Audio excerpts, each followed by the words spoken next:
today, and we're going to be talking NFL football. For those who don't know, I am a huge football fan. I love the game, I love the sports, all that good stuff. It's what I like to do. Now, Ryan's a new program here, so I'm not 100% know how it's working out right now, but we are live here. All right, it is working. We're live here on StreamYard, actually. We're using StreamYard today, and we're going to be talking NFL football. For those who don't know, I am a huge football fan. I love the game, I love the sports, all that good stuff. It's what I like to do. Now, with that, we're going to have some people hopping in with me as well. We're going to have them hopefully hop in and out as they come in through the day, throughout the stream. We're going to try to keep it to our usual stuff and just, talk and just mess around as best we can. So while we're waiting, though, why don't I give a little thought about what I expect for my Atlanta Falcons? For those who don't know, or if you can't really tell by my getup or even the football behind me, I'm a Falcons fan. I love my Falcons. Ever since Madden 04, that's Michael Vick hooked me in, and I stuck with them even when he left the team after whatever the hell he did. So we're not going to talk about that. But what I see for the Falcons this year, we lost Julio. It's sad because he was a great person, great person to have on the team. Sorry. So he's gonna be a great presence missing from the team. But you know what? This is Calvin Ridley's show now. He's gonna be number one receiver. Matt Ryan didn't really get to see what he was doing this preseason, but that don't matter. I don't find the preseason to tell anything. So we'll see how he does. He usually has good years as well, on top of what he normally does. So I'm happy for what he's about to do. When it comes to the rest of the team, though, defense doesn't look so great. I mean, we drafted Richie Grant in the second round. We picked up some new guys. Deron Harmon should hopefully help with the safety position and all that good stuff. But it's going to be interesting to see. Sorry. Trying to be quick and talk. It'll be interesting to see what's going on with the Falcons. Drafted maybe the best tight end that might come out of college, and Kyle Pitts. I'm very excited to see. I was watching the Browns Falcons preseason game, and he came across the whole formation to catch it and run all the way. Like that is so crazy to see him. He's a big guy. It was very cool to see that happening. So I can't complain too much about that. So that should be a fun one. So the Falcons season, though, I don't see them going too deep. Unfortunately, the NFC South has kind of taken a step back. So I think they might be middle of the pack there. But why don't we talk about what I think about the divisions? So we'll start with, like I said, my NFC South as we're hanging out here. We got the Buccaneers, Panthers, Saints, and Falcons. I already gave my thoughts about the Falcons, so I'm not going to go too deep into that. I will keep harping back to them, though, because that's my team. But let's start with the team I think that took the biggest hit in the Saints. They lose Drew Brees. That's the biggest hit you'll take right there. Losing Drew Brees. That's huge. Now you're asking Jameis Winston and Taysom Hill to step up and to be the big man for your team. It's going to be interesting to see how they roll this year. Jameis looked like he was kind of slinging the ball. Jameis will be the starter, so Taysom Hill is going to be continuing his Swiss Army knife approach here. I'm very concerned, though, with the way they're looking. It's going to be a very interesting go-around for the Saints. I don't know how I feel about the way they're rocking. Michael Thomas, I hear, is not really happy as much on that team. So that's going to be something to look out for as well. Defense still kind of the same, but the big one, Alvin Kamara, I think he's going to keep them rocking and rolling as the Saints organization. So they should be they should be a pretty good team here still. I mean, the only thing you change is Jameis, but Jameis still has like a big arm. He's still got what he needs to, play football. You can't complain there. Like he is still a good guy. We have someone here joining us right now. I will bring him in over right now. Welcome. Hello. Sorry. Why, how you doing? I'm good, thanks. How are you, man? Doing all right. It is a hot summer, and I decided to wear a hoodie. Curious choice there, my friend. Hey, you know what? I'll own up to my mistakes. What doesn't kill you makes you stronger. Exactly. I'm trying to get ready for some hotter heat around here, you know? Yeah, it's that time of year. Yes, it is. But I was giving my thoughts on my team, the Falcons. So if you want, we're talking football, as you know. If you want to get talking about your thoughts on the Jets. All right, so it's a lot to talk about with the Jets. It's pretty much a full rehaul, starting Yeah. from scratch again. Out with Gase, which is phenomenal. That's a Oh, that's a step up. huge one right there. I love it. Salah hasn't coached a game yet, and I like him way more than I'll ever like Gase. We got a rookie quarterback, a rookie running back. Looks like we're gonna be using Corey Davis, who's a brand new receiver from Tennessee, and a rookie wide receiver. We got a lot of players getting hurt on defense. So, yeah, this team's going to be 100% different than last year. And it's going to be a roller coaster. Yeah, it's going to be a fun season, I think, for the Jets. You know, it's not going to be like the huge step you're looking for, but like Zach Wilson's definitely been looking a little good in preseason. So I think that's going to be good. For your rookie running back, I mean, you've got some other presence there too, because I know they signed Tevin Coleman from the 49ers. And he's not too bad. He's not too bad, but I don't think you draft a guy in the second round, and they also use a 14th overall pick on a lineman. So I think they're just setting up for the future. And Tevin Coleman's fine, but as you know from Atlanta, like he's from his days with the Falcons, he's not the main guy. He's gonna be playing second fiddle to the rookie running back, like he was doing with Mostert, because the 49ers were doing running back by committee over there. Exactly, and I could see this being a learning year for Michael Carter, and Tevin Coleman works his way in. So that'll be fun. I think the Jets will be taking better steps this year than they were last year. Last year was so bad that they couldn't even tank right. I mean, last year was an embarrassing season. So anything's better than that. I mean, Gase just he couldn't even lose properly anymore. He couldn't even lose anymore. I don't know what that guy's future holds, but I hope he doesn't coach anywhere.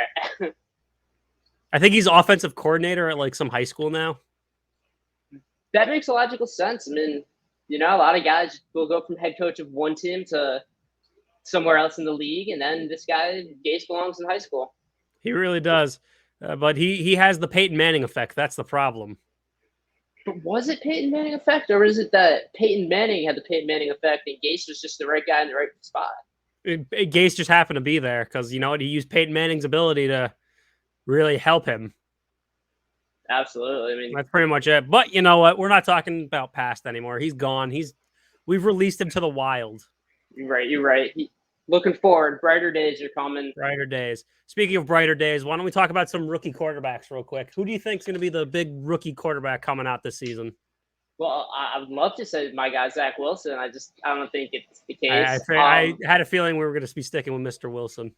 No, he's a year or so away. I mean, he's been playing well in practice, but you could, like I said, you have an inexperienced offensive line, brand new coaching staff, rookie receiver, tight end. He's not. I mean, receivers he's not used to. He hasn't played with any of these guys. It's going to take him a little bit.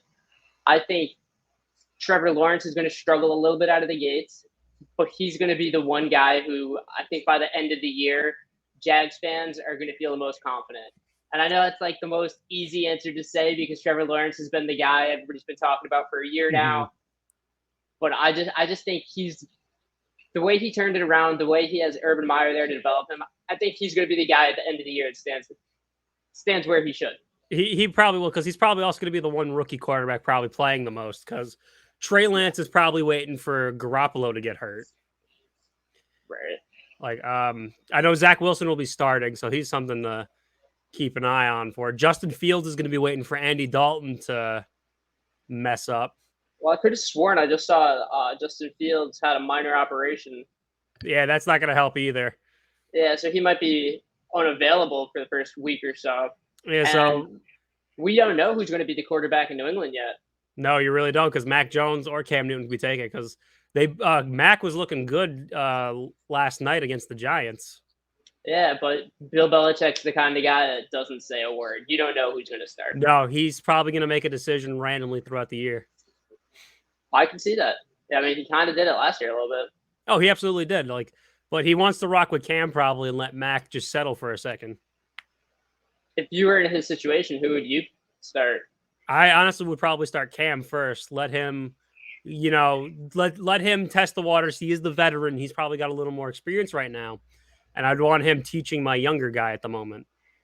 I don't know Yeah. if Cam Newton's the best teacher for Mac Jones, but it's a good veteran presence that I feel like he could show like how to run the offense. And then when he starts fumbling, Mac can be like, "Oh, that's where he messed up. I'm gonna step in." Yeah. And there's no better teacher than Bill Belichick. So Exactly. he's in good hands. He If went you from want Nick to talk about a Saban quarterback to whisperer, Bill Belichick. Belichick right here. The guy goes from Saban to Belichick. That's not bad. It's not. No, like he's got good trajectory here. I think he's gonna have a great NFL career. I agree. I think he'll have a very good. I think he'll be a solid career player for the Patriots. I just don't think it's going to happen this year. No, he's probably got some time to develop. But this year, I do think eventually we're going to see Trey Lance take over for the 49ers. Mm-hmm. Hopefully.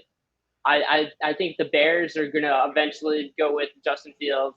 It's just the one for me is if Cam Newton starts and the Patriots have this, resurgent year like the Patriots can, because we know Bill Belichick's always capable of having a winning season. Mm-hmm. Maybe Mac Jones has to wait a year. He might, and you know what? It won't. I wouldn't call that a bad situation. Like, if you're losing, you bring in the rookie. He learns. If you're winning, he waits, and you get him ready for future years. Exactly. I feel like that's just the safest route to go. It is. The Patriots are in good hands here. Why don't we stick with rookies though? What non QB rookie do you think will start making some good impacts here? Well, there's a lot of wide receivers to talk about. That's for sure. Absolutely. I think Devonta Smith is going to obviously be a focal point of the Eagles' offense. You see what he's done. Say he's undersized if you want. We're undersized. It doesn't matter.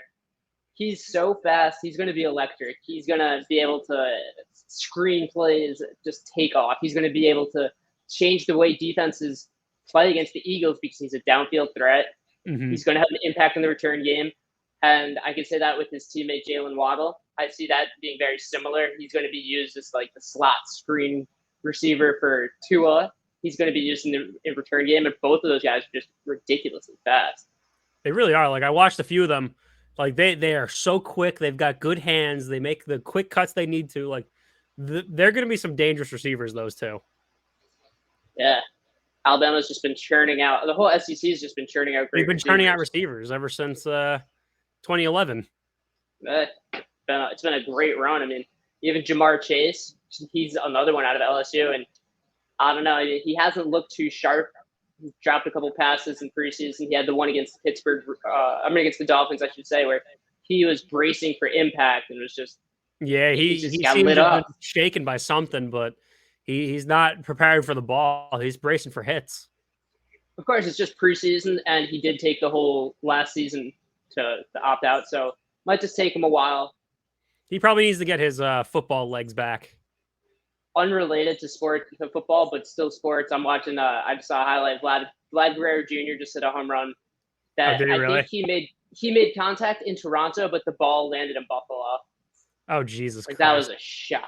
That's what he does. I don't even have I don't have anything up right now. I've been back to football though. My Mets aren't playing, so I turn off the baseball for a little bit. Oh, I'm right there with you, diehard Mets fan. Absolutely same here, but honestly, for me, I think the biggest rookie impact might come from Najee Harris. I think the rookie running back might have a bit of an impact there in Pittsburgh. They were kind of rocking behind James Conner. He really didn't do much for them. Yeah, the O-line's a little suspect, but I think he's got the right speed and patience that might help the Steelers with a good running game. I think he's another example of Alabama producing freakish athletes that are just so fast and strong. I think he can be okay, and if Ben is healthy, if Ben can make it through the year, he'll be the guy that checks down, gets a 10-yard gain. He'll be the guy that on third and long, he'll be the guy underneath. He'll get his plays, but I don't know if Big Ben's going to be able to stick around. It's going to come down to if Big Ben could stay up and running, or else you're going to have Duck Hodges thrown to him again. And like you said, with the offensive line being a little suspect, a little questionable, honestly, from what I've been reading, I have them ranked as the worst offensive line in the league right now. I think that's going to play a huge factor because if they're getting after Ben every play, he's more likely to get hurt. It's going to impact the rushing ability of Najee Harris. It's gonna ruin the offense. Well, we're gonna have to see what Pittsburgh's got going for him. And then I have to talk about Kyle Pitts. I mean, he's going to be a huge impact because he's going to have to be the Julio replacement right now. Yeah. Kyle Pitts is another just absolute incredible athlete. He had that one play last night when he was there against the Browns. He ran across the whole formation, took the ball, went up, upfield like super fast, like no one was catching him if he broke away from one more person. It's just, how do you do that?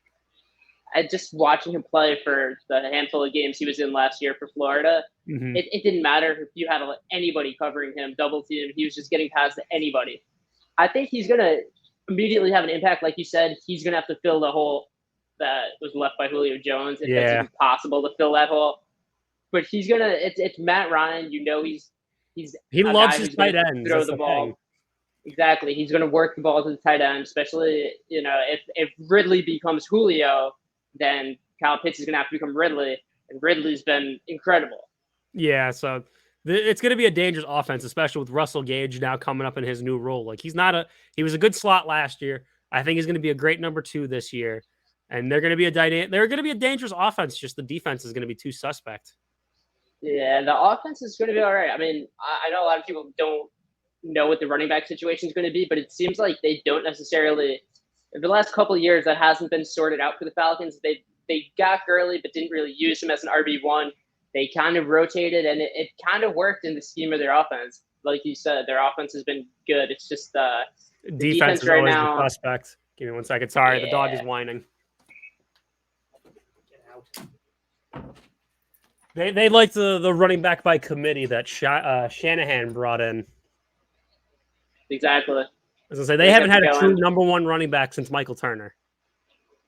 Yeah, and then before that it was Turner and Work Done. I remember those years where they Work Done. Then Michael Turner came in after the Michael Vick incident, and then Devontae Freeman stepped up. Yeah, Devontae Freeman. Always running back by committee. Yeah, so for to answer your question about Michael Pitts, I think he's absolutely going to be a Travis Kelce in the making kind of guy. Absolutely. I mean, there's talks in fantasy. People are already asking, will he be receiver eligible by the end of the year? He's just going to be that dynamic. That's what he's going to be. He could be receiver eligible. And he's big, so he can block. I mean, as long as any tight end blocks better than Tebow in preseason, that one block he had. Oh my God. It's a promising future. I still thought that was a stupid move. You're taking away a roster spot from a young guy who could have probably been better for the team. But we're not gonna talk Tebow right now. We got some other stuff to move on to. Not for Tebow. So what is gonna be your biggest surprise? Who do you think is your biggest surprise team this year? Like who's gonna make a big jump? Big jump. All right, let's take a look here. Honestly, it's going to come off as crazy. I don't think a lot of people really feel this way, but I think the Denver Broncos are going to surprise a lot of people. I think with the healthy Von Miller, with the healthy defense, Justin Simmons over the middle, like they're going to be one of the toughest defenses. And I know they're in the division with the Chiefs, so their numbers might not reflect that they have. Like if Mahomes torches them, Mahomes torches them. That's just going to happen. It's Mahomes. No defense can really prepare.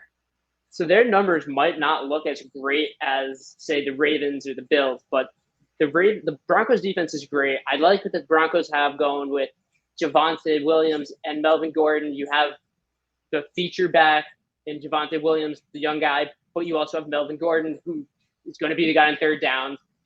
That I like the tight end Noah Fant. He's been good every year he's played, and that's with really no play from the quarterback position. Drew Lock's been terrible, and it's been a revolving door. And then lastly, that receiving group. I mean, Cortland Sutton got hurt after one play last year. So you're basically getting, a wide receiver one just back from Cortland Sutton. Tim Patrick was good.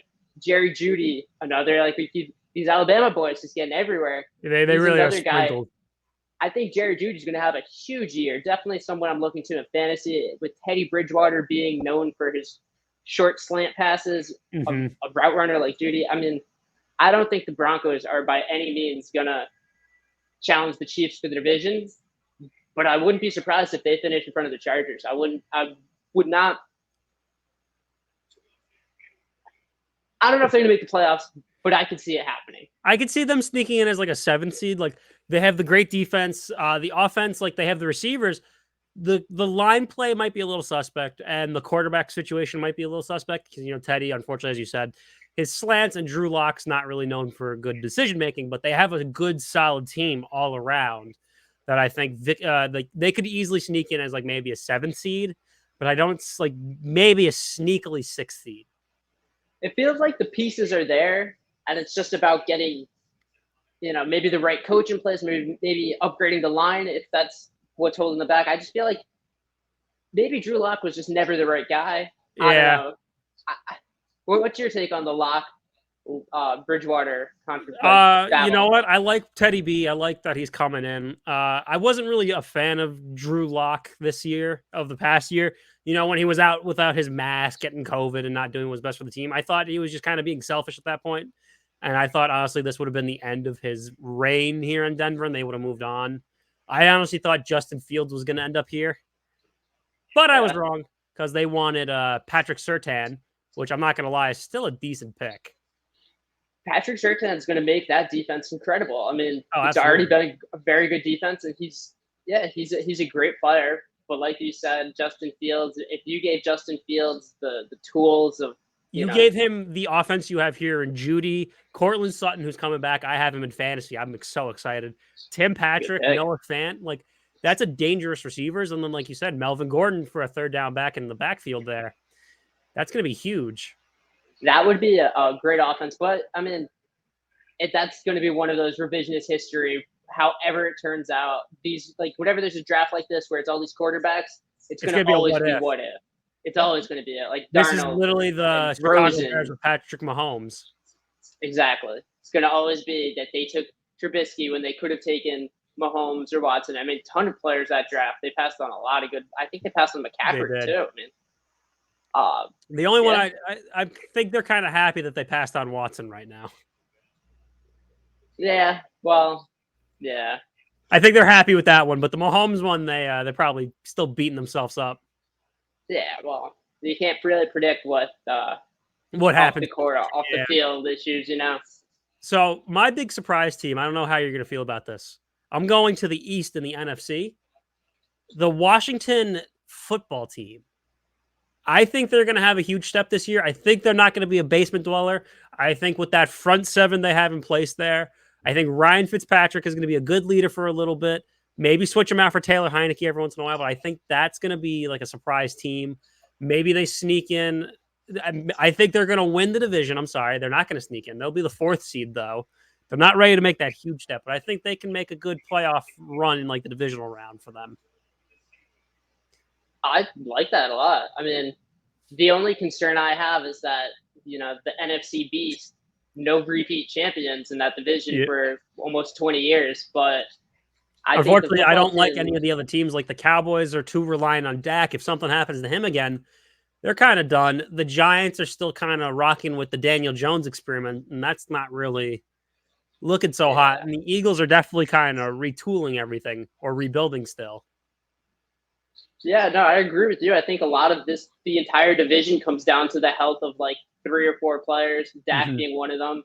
I think if the Giants want a fighting chance, they're going to need both Galladay and Barkley on the field as much as possible. Oh, absolutely. And Washington, they, like you said, this front 7, Chase Young, Montez Sweat. I mean, that should be illegal. There should be a flag on the play for having that much talent on the line at once. No, they're going to be hitting quarterbacks way too quick for people to even get the ball out. Absolutely. They're going to have I think one of the best, if not the best defense this year. Oh, absolutely. It's just which Fitzpatrick are we going to get Are we going to get Fitzmagic or Fitzception? That's really what's going to come down to for this team. Fitzception. I've heard Fitzmagic and Fitztragic. Oh, Fitzception is what I like. I like that. Fitzception. Growing a beard like him. I'm jealous of his beard. Like I can only get like the little stuff. I recently heard an interview where he confirmed that he has 7 kids that have been born. All 7 children have been born in 7 different states. Oh, that's cool. It's what happens when you're, the magic man who just exactly is different team, different state. What he can do is that same photo that Josh McCown's daughter did, if you remember that one, where they had all his different jerseys. Yeah, they could absolutely. He could do They could that easily and pull throw that in the off. Harvard one because he went to Harvard. Yes, he went to Harvard. I don't think people mention that enough. Oh no, like Jeremy Lin went to Harvard too. I had no idea. Yes. Who's going to be the biggest drop-off team this year? Who's going to be taking a step backwards? Let's see. Well, I don't know if it's fair to say because I have the Colts on this list for biggest drop off, but that's also because right now Carson Wentz is out with COVID, and it looks like Reggie Nelson may or may not play the first game. T.Y. Hilton's out, so it's seeming like that's kind of a.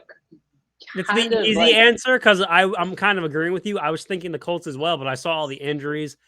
But my thought was, even with Carson Wentz, I don't know how well they're going to do. Like, his confidence is so shot right now. I don't know if he's there yet.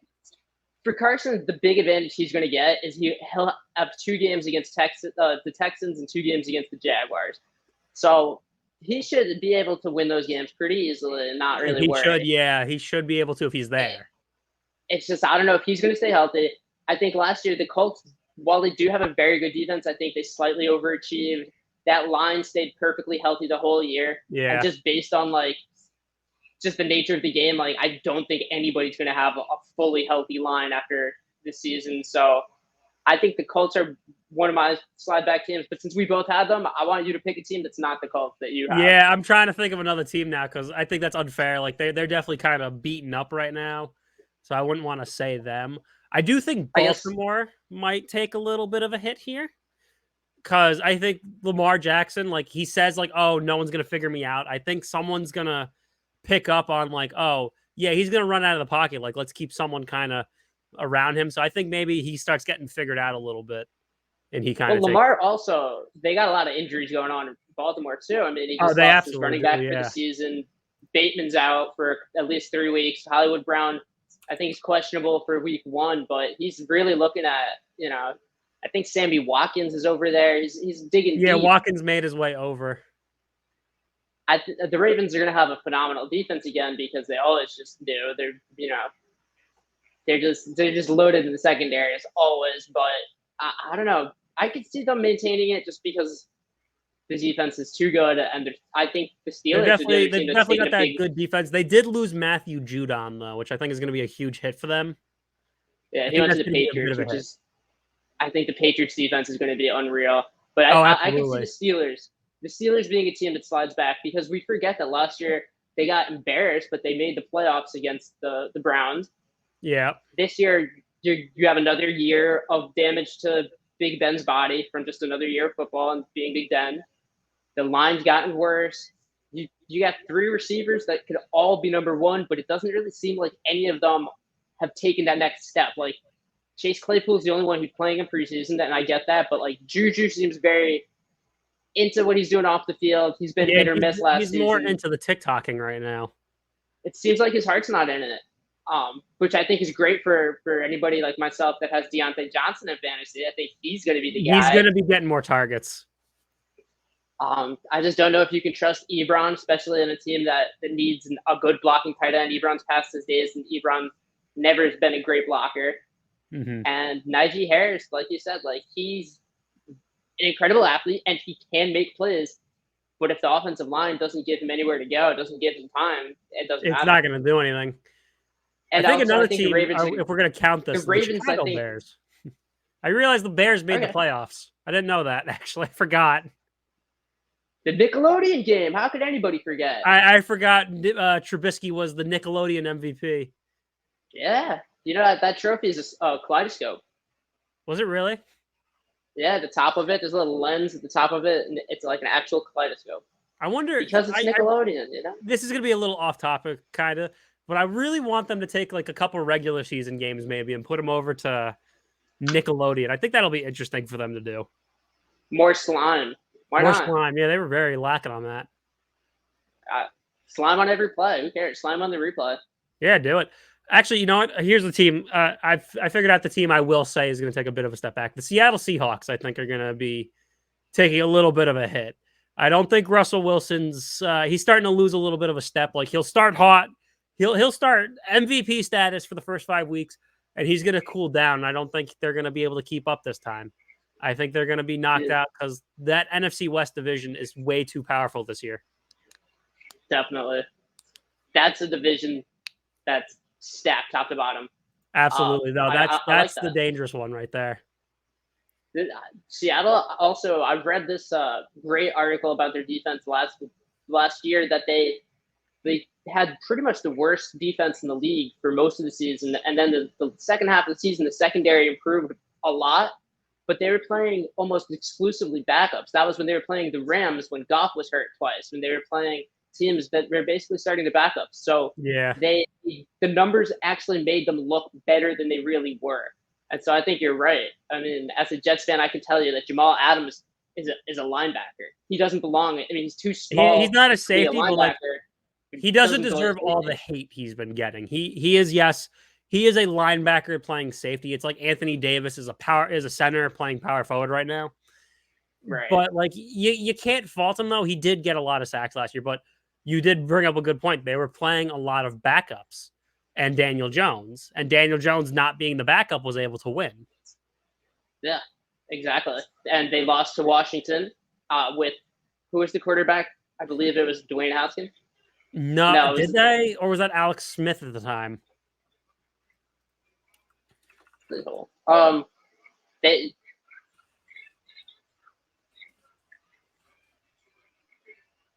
no, you're showing me last year's. Either way. Dwayne Haskins, you're right. Yeah, they beat football team 20-15 last year. Well, either way, Dwayne Haskins should not be playing that competitive football. It shouldn't have been 20-15 against the Seahawks, who were supposed to be like, top tier. Yeah, that's a good pick. I can see them definitely falling down. I think they're going to be taking it. How do you see that division playing out? I think, if I have to be realistic, I think the Rams are going to be number 1 with Matt Stafford.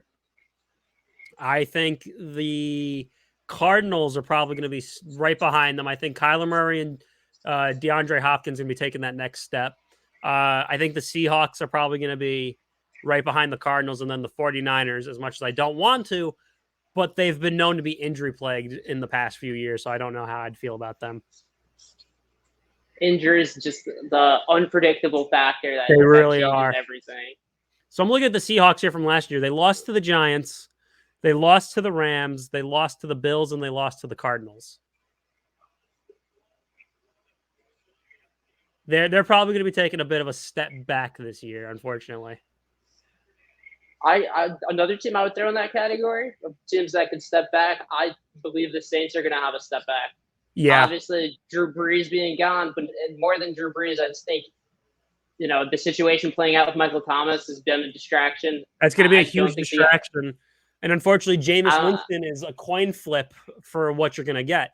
You get 30 for 30 Winston, or you get 5,000-yard Winston. Yeah. Jameis is 30 touchdowns, 30 interceptions, and like you said, every play you just don't know. It makes the game hell of a lot entertaining, like way more than ever. But Jameis I like the decision to go with Jameis because if Jameis can get right to where he was at Florida State, I think he gives the Saints the best chance to be competitive. He does. And I like Taysom Hill. He's another good athlete. He kind of does a lot of everything very okay. Like he's an above average running quarterback. Mm-hmm.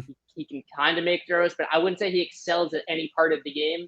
So with Jameis, sure, he's going to have a bad game. And if he's playing the Bucs, I'm sure the Bucs defense will pick him off several times. Oh, absolutely. But he's going to just based off revenge. I don't care who's out there. The revenge narrative is enough. But Jameis is going to put them in a position to win games, and I just don't think he's going to lead them to anything significant this year. Well, if we look at what Taysom did last year when they started him over Jameis, like he played a Falcons team that was just terrible last year. He played a Denver Broncos team without a quarterback. And then he played the Falcons again, which were just terrible. Like he played like the easiest 3 games he could have played until Drew came back. So I feel like he kind of got lucky with his wins there by playing my demolished team and a Denver Broncos team that couldn't keep a quarterback. Yeah, he's I don't know. He seems like a gimmick quarterback. Mm-hmm. He's definitely kind of a gimmick. It's kind of like the drop kick. He's like if you took Wildcat and tried to make it into a full-time offense. Yeah. Honestly, I don't know what's up with him there, but we'll have to see what it does. I'm reading your message. If you want, I can take you off for a second. I'll spitball or do that. Yep. All right, so he'll be right back. But Taysom Hill is definitely kind of more of a gimmick. He's not really he's not the guy. He is not the guy who's going to save the Saints. He's definitely going to be kind of, he's going to still have to be their Swift Army knife there. That's what he's got to be. And that's just kind of what it is. That's kind of where they go from there. I mean, when it comes to the other playoff teams, I mean, the Buccaneers, they all have the same people. Tom Brady's going to will them back to whatever they want to be. When it comes to, the Packers, I think the Packers might take a bit of a drop too. The Packers, I feel like they were willed by Aaron Rodgers being upset and mad, but I don't know what they're going to do this year. Like they really didn't, all they did what? They brought Randall Cobb back. They still have that guy, Kevin King, I believe. I'm not 100% sure, but like they're not number one seed worthy. Yeah, he's still on the Green Bay Packers, so he's probably going to mess up somehow and like cause some issues going on later. I'm gonna just do full screen for a second for when he comes back. We'll have him ready. But I don't see Kevin King in the Packers. Just so I don't forget. I don't see that being a good team right this coming year. So I want to talk about some player predictions, and we'll ask Eric when he comes back what he thinks. But when it comes to some player predictions, I think the MVP of the year is going to go back to Patrick Mahomes. I think he's going to have a stellar year. I mean, like, there's never an off year I feel like for Patrick right now. We haven't seen it. And I don't know what that's going to be like if he ever does have a off year. So that's going to be interesting. I think he's going to be our MVP. I think Christian McCaffrey, if he has a full good year, he could be offensive player of the year, no doubt. Like he's just that good. I have a feeling he can easily be offensive player of the year. I think he's going to do that. Defensive player of the year, I want to stick with the football team when I said they're going to do some big stuff. And I think Chase Young will be defensive player of the year. I think he's going to have a massive year. Sorry about that. My girlfriend / roommate was locked out. Not a problem. We have our other gentleman from Vegas Benchwarmers. He's going to be joining us in 10 minutes. He's loading up everything. So we will have our good buddy over there hopping in a little bit. Awesome. We were just right now with the player we were talking about awards. Taysom, but I skipped over playoff predictions. I want to talk about a player and award predictions. I was saying that I think Patrick Mahomes is going to be the MVP of the league this year. I think that's like saying LeBron James is going to be the MVP. Exactly. To be sure, any year. Unfortunately, with the NBA, there's a lot of players that can keep up with LeBron. In the NFL, there are not a lot of players that can keep up with Patrick Mahomes. Right. So here's where I'm getting a little wild. All right. My MVP, and he's my short king, is going to be Kyler Murray. All right. Because last year, when he was healthy, he was unbelievable. He was putting up the rushing numbers, the passing numbers, DeAndre Hopkins, and last year he had okay at best line. They went out, they took a lot of trades. They traded Kenyon Drake for a lineman who I'm blanking on the name. They got a great lineman from the Raiders, so they improved there. What's his name? Watt. Jesus. Rodney Harrison, I think his name was? Yes. And they bring in J.J. Watt, make the defense better. If the defense is better, you're going to have more opportunities to take chances on offense where you have DeAndre Hopkins, Kyler Murray. Like, that was incredible last year. He got hurt in that game against New England. Didn't finish the year the same. The only problem is, I mean, he's going to be in a division filled with just studs. He is. But you know what? I'm gonna join you in a wild pick right now. I think Mahomes is going to win it, but if I have to get wild right now, Matthew Stafford, I think, is going to be the MVP. I think the new system in Rams, I think he's going to have better targets. He doesn't have a Calvin. He's got 3 like Nate Burlesons around him. which I think he's going to do good. And with Cam Akers behind him, I think he's going to have a stellar year that he could be in the MVP conversation. Well, not Cam Akers. Not Cam Akers. No, he's out.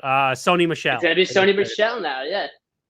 I completely forgot this, but they got Deshaun Jackson over there too. Yes, they have Deshaun. That's another fast weapon for him. I could see Stafford, like, honestly, if like they have 3 potential quarterback MVP quarterbacks in that division. They do. Wilson, we know, has the possibility to go off anytime. I just think this year, Kyler, the way he really made that second year step, and we saw it for about like 11, 12 weeks until he had a throwing shoulder injury, then he couldn't run the same, he had a leg injury. The guys get dinged up. Like we said, it's the injuries that you never predict. The injuries that are stopping Mahomes.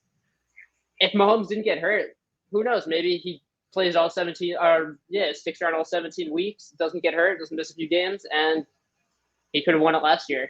Actually, isn't it 18 weeks now? Now it's 18 weeks. Yeah, now it's 17 games. Yeah, 17 games. But yeah, honestly, and Kyler also has a new weapon. Larry hasn't said he's coming back, but he has AJ Green over there now too. I don't think AJ Green's done. I don't think if AJ Green had nothing left in the tank, I think he would have called it quits a year ago. With just how bad the Bengals have been. I think just Joe Burrow and him don't have the same connection that him and Andy Dalton did. So I think he just he was fed up there and he was ready to move on. Yeah. Seems like that's a great way to do it. Moving into pretty much, yes. Move on, and this could be a new start. Hopefully, Kyler will utilize AJ Green a little more. Love to see that. What do you think about Offensive Player of the Year? Offensive Player of the Year, probably be Christian McCaffrey if he could stay healthy for the whole year. I said the same thing while you were out peeing or going to help out. Sorry. Oh, both actually. Both. But she, she actually was locked out. I was peeing, but she was locked out. Both happened. McCaffrey is just so explosive. He's so fast, so athletic. He can catch anywhere down the field. He's not just a running back. He's he can run routes. 1,000 yards rushing, 1,000 yards receiving, possibly. It's just if he stays healthy again. Otherwise, honestly, Dalvin Cook, right there with him. Dalvin Cook, definitely. I think the guy who I wanted to win MVP last year, though, could probably easily also win it, Derrick Henry. Right. I don't get why. I really am still a little annoyed by that. He was not the MVP last year. Yes, it's a quarterbacks league now, but he put up 2,000 yards for his team. Adrian Peterson did it, and he won MVP over a quarterback. I don't know why Derrick Henry couldn't, but he could be offensive player as well. I agree. I think he should have won the MVP last year. He was the most valuable to his team. I mean, I say what you want. Aaron Rodgers obviously deserved MVP. You can make a case for either of them, but I would have gone with Derrick Henry. I think if you take him off that team last year, they don't come anywhere. They're not the same. And even though you take, you could use that argument. You take Aaron Rodgers off the Packers, they're not in the playoffs. But I think they would have been better with Jordan Love than the Titans would have been with whoever his backup was last year. I couldn't even tell you. Yeah, whoever was backing up Derrick Henry, it's not going to be the same production. Jordan Love could probably still make a couple throws and get him a couple wins, but I think Derrick Henry is the real deal breaker on that team. And it's just so rare to see the 2,000-yard mark, especially it's going to happen. Somebody's going to hit it this year because of the extra game, and it's just not going to feel the same. It's not going to have the same flavor. Nah. Remember when OJ hit 1,000 yards when he was rushing, but he did that in less games. Now it doesn't feel the same. Hold on real quick. Let's get our next introduction in. Coming in from VegasBenchWarmers, He Hate Me 702. How are you holding up tonight? What's up, fellas? How you guys doing tonight? Doing good. How are you doing over there today? Doing good. Nice to meet you, Men's Sports. I've talked to you multiple times on Twitter. Nice to see you. Yeah, it's nice to see you face to face. Yes. How are you? How you doing? Good. I was keeping up on your guys' conversation. Nice. So we're talking about some player awards, but before we even get into that, we know your favorite team is the Chiefs. We want to know your thoughts on the Chiefs season this year. Oh, we go 11-6, 12-5. All right. I actually I was watching a video on NFL Network. They said best case for this Chiefs right now, best case scenario is they go undefeated. Nah, that's not happening. I've seen the schedule. Like, we have a lot of setup games. I mean, we play the Bills and the Packers. Those are two good games right there. We play the Ravens and the Browns. So, I mean, we play the Browns week 1. So I would not, if we go 17-0, okay, oh well. I don't see that likely happening. I mean, we've seen an undefeated season twice in mine and my dad's lifetime. So, I mean, I have a better chance of somebody going 0-17 than somebody going 17-0. Yeah, I mean, we've seen 0-17 about, I think, the same multiple times. With the Lions and the Browns. Yep, but I mean, love that the Chiefs are just so good that you're like, yeah, if they go undefeated, it just happens. Yeah, like, it's cool. Yeah, that's pretty much what it is. It's cool. They're that good. Well, it's one of those things. More than 3. So like one of the things, being a Chiefs fan, I'm a realistic Chiefs fan. Like, I worry about every game. So I've been a Chiefs fan since I'm 40 years old. So since 1987. So I was 5. So I grew up an hour and a half away from KC.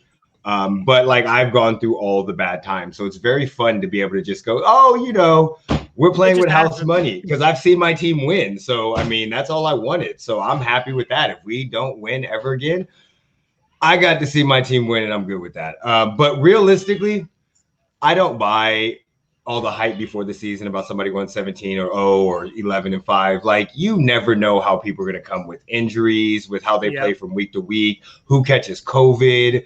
We have no clue. And again, like, looking like our first 8 to 10 games are not easy. There's a lot of good teams on that schedule. So like, and I see setup games. Like, we always play the Raiders good. The Raiders always play us good. The Chargers always play us good. And the Broncos, I think we should easily blow out. But I mean, realistically, like, we start with the Browns, then we have the Ravens, then we have the Chargers. And then we have the Eagles, the Bills, the Washington, Titans, Giants, Packers. So, I mean, those first, I could definitely see those Chargers sneaking up on us. I hope they don't, because I'll be at that game. But I could see us not playing well to a couple teams coming off those games or going into those games, like the Eagles game, looking ahead while we're coming off a hard game and looking towards the next game, and they just happen to play amazingly. So, I mean, realistically, 12-5, 11-6. That's fair.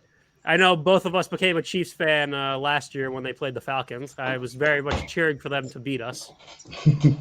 We were talking about that too. Yeah, the missed field goal. The announcers coup for general manager. Yep. That's what I petitioned. The announcers screwed you guys right before that kick. Oh, they absolutely did, and I love them for it. Yep. So I think we need to catch up to speed, though. Who's your biggest surprise team this year? Okay, I'll give you my biggest surprise team that's going to suck. All right? Mm-hmm. And there's going to be a lot of people that probably go like, oh, I've lost my mind. The Rams. All right. Rams are going to define suck. So I don't think the Rams make the playoffs. I think the Rams are 4th in that division. I am not high on the Rams at all. I do not think the addition of an under 500 quarterback for his career means that they're going to become Super Bowl contenders. I've never liked Jared Goff. I used to call him Jared Goff. I've said he was not as good as what everybody thought he was from the day I saw him on Hard Knocks. Like, he had trouble reading defenses, but you can still teach him. Matt Stafford is who Matt Stafford is. We've seen Matt Stafford for 8 to 10, 12 years. He's going to throw for 5,000 yards because his team's always behind. But when has he ever had a game that mattered? When has he ever had expectations on him? He's not living in Detroit. Nothing to do in Detroit. There's absolutely, and this is a party guy. He's going to LA. He's going to have tons of distractions, tons of expectations. I do not see him performing as well. I think he's a stat sheet stuffer. I think he's Kevin Love with the Minnesota Timberwolves before he joined the Cavs. Right. I think he is who he is, a guy that throws up a lot of stats on empty numbers, basically. Their defense is so good, they will keep them in games. That's why I can't say that they're going to be horrible. They're not the worst team ever. They're not going to be the worst, but they're not going to be as good as they were. They're not going to be as good as... I was just thinking that Stafford's never been on a team. Stafford's never had this kind of defense. True. To have his back. True. 100%. But the downside to that is when people say Stafford's never had the talent on offense. Oh, no, that's a Stafford. So again, we've seen multiple times that an offensive team can make the playoffs. We're not asking him to win. We're asking him to make the playoffs, have above a 500 record. on a regular basis. That's my opinion. So yes, his defense is going to keep him in the games, but how many winning drives has he ever orchestrated? How many games have meant something for him on the line? Actually, I think he's got a few. He has. He's got a few on him. He does, but it's not like this guy that we look at and go, yes, the organization sucked, but he was supremely good. He put up a whole bunch of stats on a team that was always behind and sucked. He also had one of the greatest wide receivers of all time in his prime with Calvin Johnson and went to one playoff. Like, I know the defense sucks. I know the NFL is a team game, but I've never seen a quarterback go from a sorry team for most of his career and all of a sudden go to a team that underperformed last year. You could say it was the quarterback. You could say it was injuries. You could say it was COVID. You could say it was a lot of things. Has underperformed since they went to the Super Bowl. Sean McVay is a genius, mad genius, and he's got a guy that can throw the ball down the field. But at the same time, I got to see him do it in games that matter. You putting somebody that's never played meaningful games, in my opinion, your most meaningful game every year is Thanksgiving because all eyes are on you. Outside of that, he has not played a lot of meaningful games. I also don't think – I think the not having Todd Gurley or that stable running back, I think that was huge when they went to the Super Bowl and had those record-breaking seasons.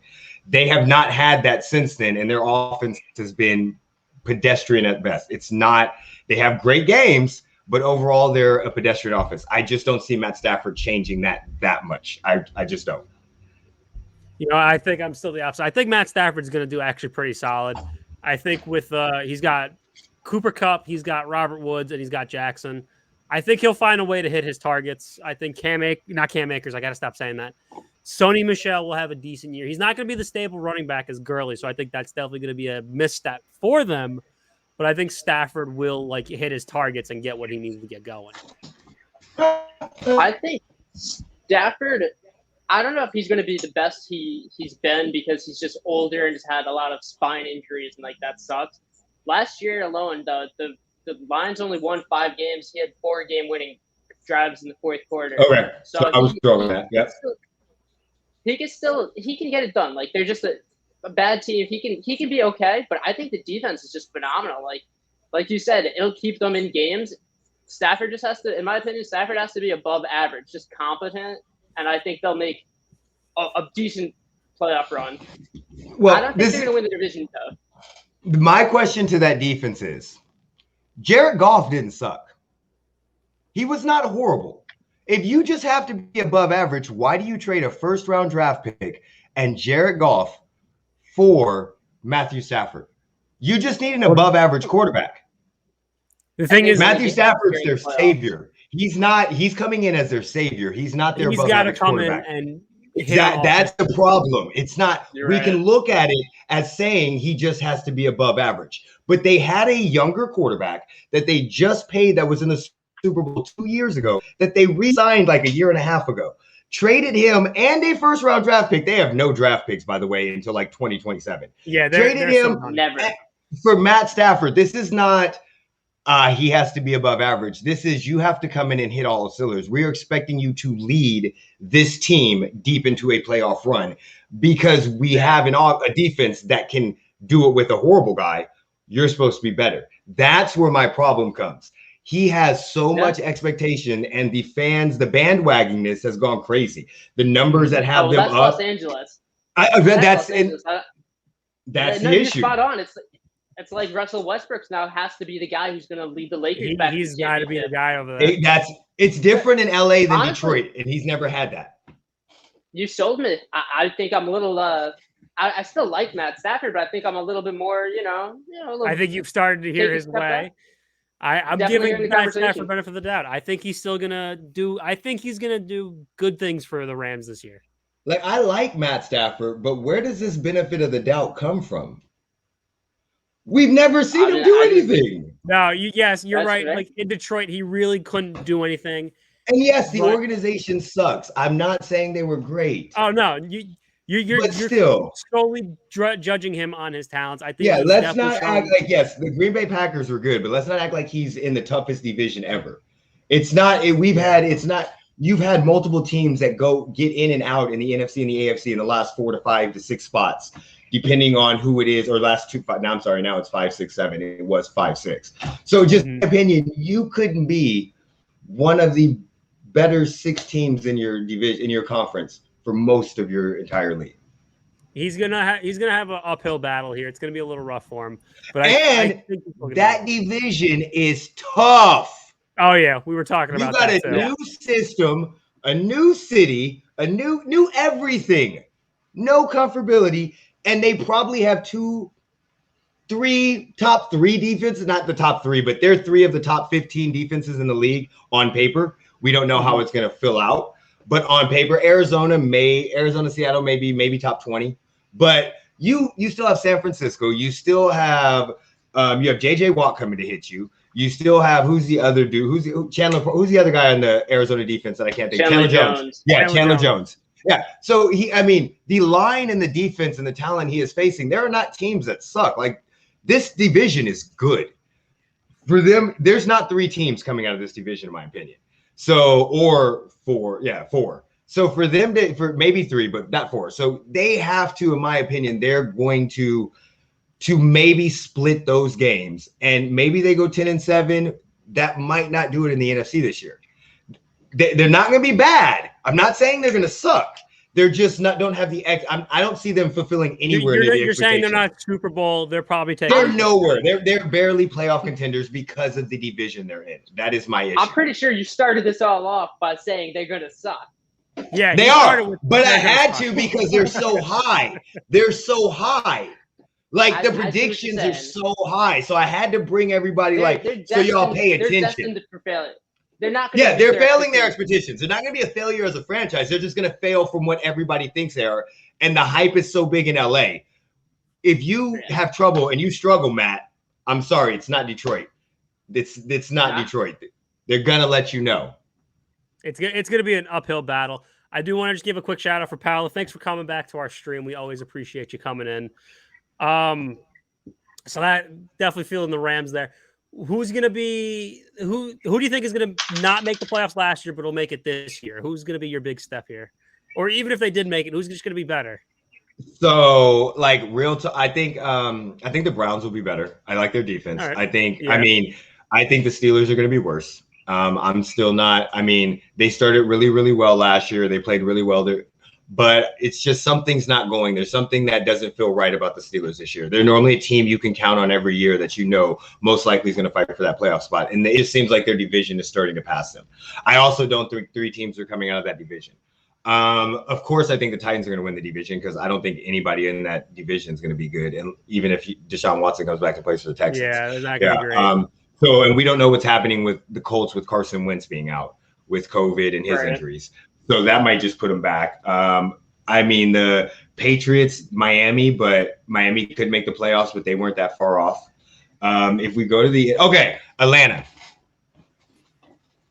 They ain't making the playoffs. I know they ain't. They are. Yes, they are. Oh, you think so? Mark my words.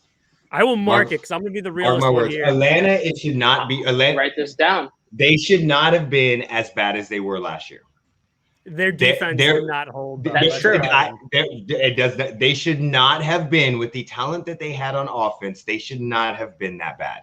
You guys have a new coach that's coming in. You guys you automatically have a new culture that's coming in there. Matt Ryan knows basically what's going on. He sees the writing on the wall. He knows he doesn't have long left.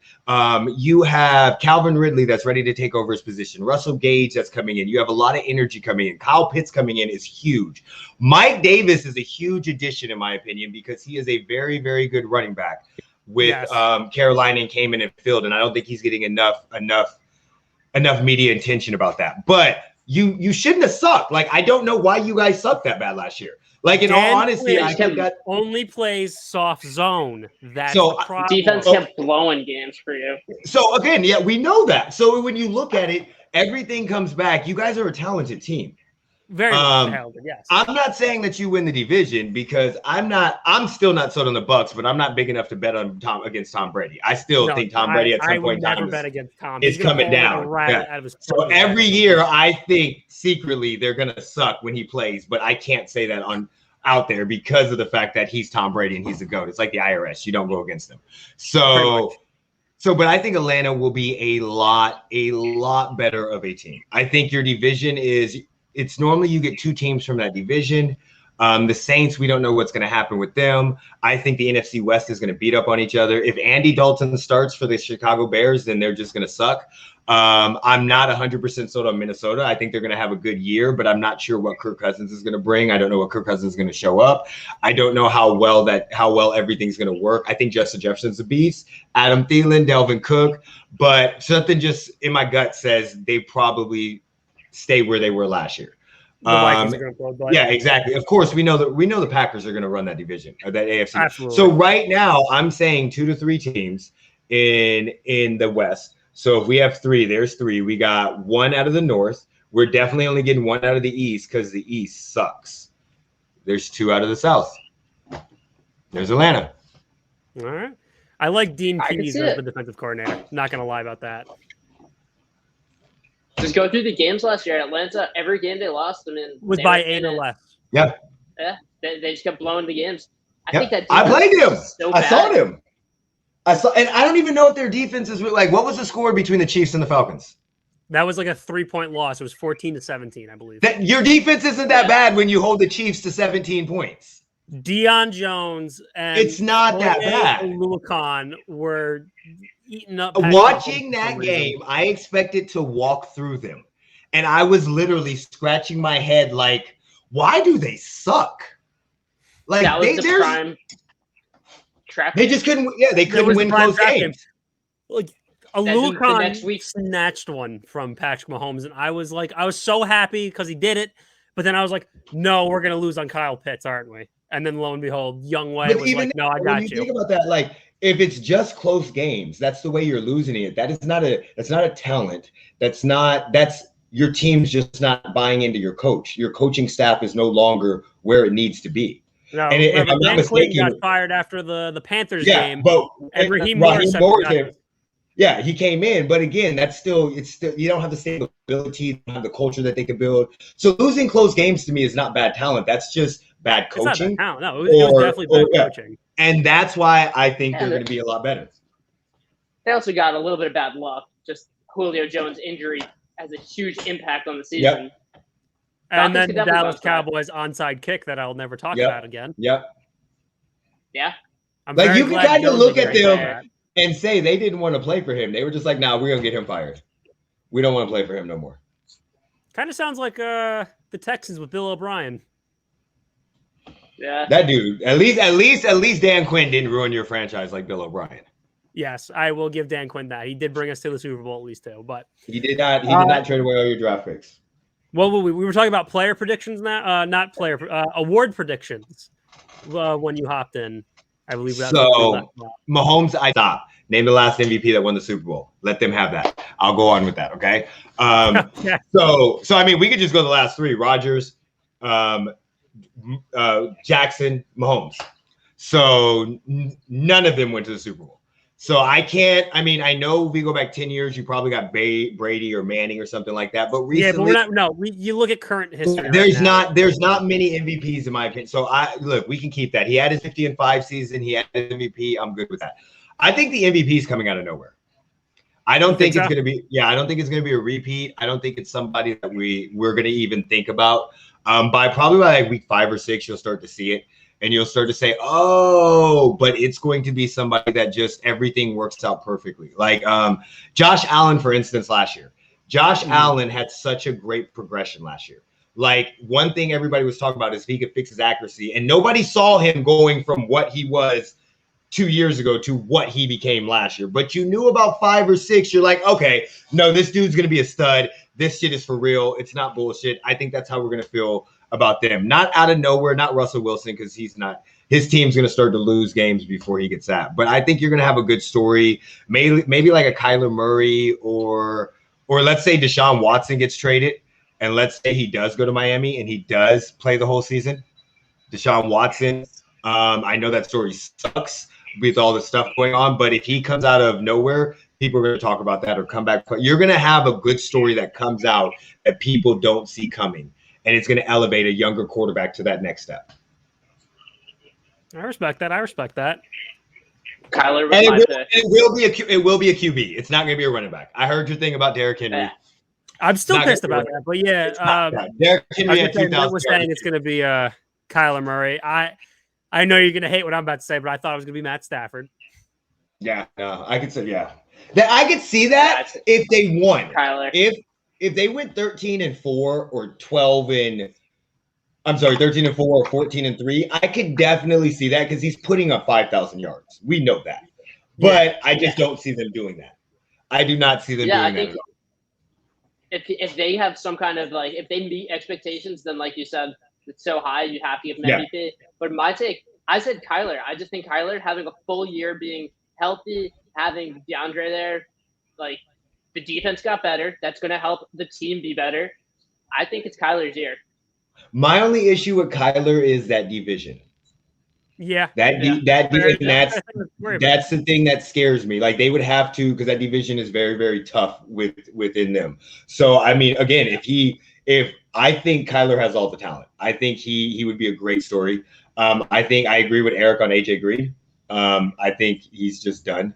I think that yes, he may be a new toy, but I think AJ Green is going to be like Chad Johnson in the Patriots uniform, which a lot of people don't remember. They still have Christian Kirk, and they have, so I mean, we're looking at maybe third, fourth receiver probably that AJ Green's going to be. So I mean, I don't think we're calling, or even who was the guy that played when Randy Moss played for the Niners. You'll see him make plays, but he's not going to be huge in that game. But my biggest drawback is that division with Kyler Murray. If they beat each other up, they're going to have to do what Lamar Jackson did, and he's going to have to run a lot of yards. He's going to have to run a lot of yards. Yeah, I think he's going to. He's going to be big. He's probably going to put up 1,000 with Lamar this year. Yeah. If he could put up 1,000 yards and throw for 4,500, 4,000, and they have to run. Lamar's going to have to run. There's no one left with him. He really doesn't. No, that's the problem. We were talking about teams that are going to make a step back, but the Ravens are very beat up right now. Yes, they are. The problem is they are very good at what they do. Yes, and because of their ball control offense, they're never out of a game. Yep. So if you get a 14 to 21 point lead on them, the game's over. They're not coming back. But that whoever gets that on them. So they will be they will be in every single game that they play. And with Lamar Jackson, I mean, unless he gets injured, I don't see them taking that huge of a step back. Yeah, I think they lose a couple first games. I think their passing concept is horrible. It's not. I don't think it's not getting any better. With Sammy Watkins, that was, I don't know. And how do you let go of your left tackle, who's an All-Pro 3 years in? How do you trade him to us? What is wrong with him? But I mean, with that defense and that run game, I just don't see it. They would have to get blown out a lot. They probably would, but we'll see what happens. Who's everyone's rookie of the year this year? Are we starting offense or defense? Let's start with offense. Depends on who starts. I will start with this one. I'm going to be a homer here, and I'm going to say Kyle Pitts is going to have a huge year since he's going to be the number 2 target probably on that team. That he's probably going to be having some solid numbers going up for those balls. I'm going to say Najee Harris. Najee Harris is just going to be. He's one of those guys that's going to come in right away and is going to be He's going to have to be the guy who carries it every play. They don't have a third down back. It's him. They don't have a line. Big Ben can't run, so Big Ben's going to have to check down. Najee's going to be on the ball as much as possible this year. That's a very good pick. That was kind of my pick, unless Justin Fields or Mac Jones starts the season. If Justin Fields or Mac Jones starts week 1, I think that one of them wins because they will be in the playoffs. You think Mac Jones is going to make that? I think they will have, either one of them will have an extremely good year. Mac Jones isn't going to put up a lot of stats, but he's going to be a Bill Belichick guy, and they're going to have wins, and they're going to be in games. So I mean, but if Justin Fields doesn't start or Mac Jones, then I would definitely go with Najee Harris. Just more opportunity. I was going to say, Najee's definitely going to have more opportunity. But way more opportunity. I think Pitts being the number 2 guy right now for Matt Ryan's targets, and with Matt Ryan loving his tight ends, I think he's just going to have a little more. He's going to be doing a lot more for his team. I agree. think, like competing with Najee. But so, what are you thinking of, like, stats? Because like what he would have to get. I think Pitts could easily get 1,000 yards over this year, especially with that extra game. I think he can easily get it. He could probably put up a good 10 touchdowns, maybe more. Because again, Matt, like when you hit the red zone with Matt Ryan, it's going to the tight end. Yeah. So no, I could see. Like I said, I could definitely see him. I could like. I think I agree with Najee Harris. If it's not a quarterback, I think it would be Pitts would have to do so much, in my opinion, for a tight end to win Rookie of the Year.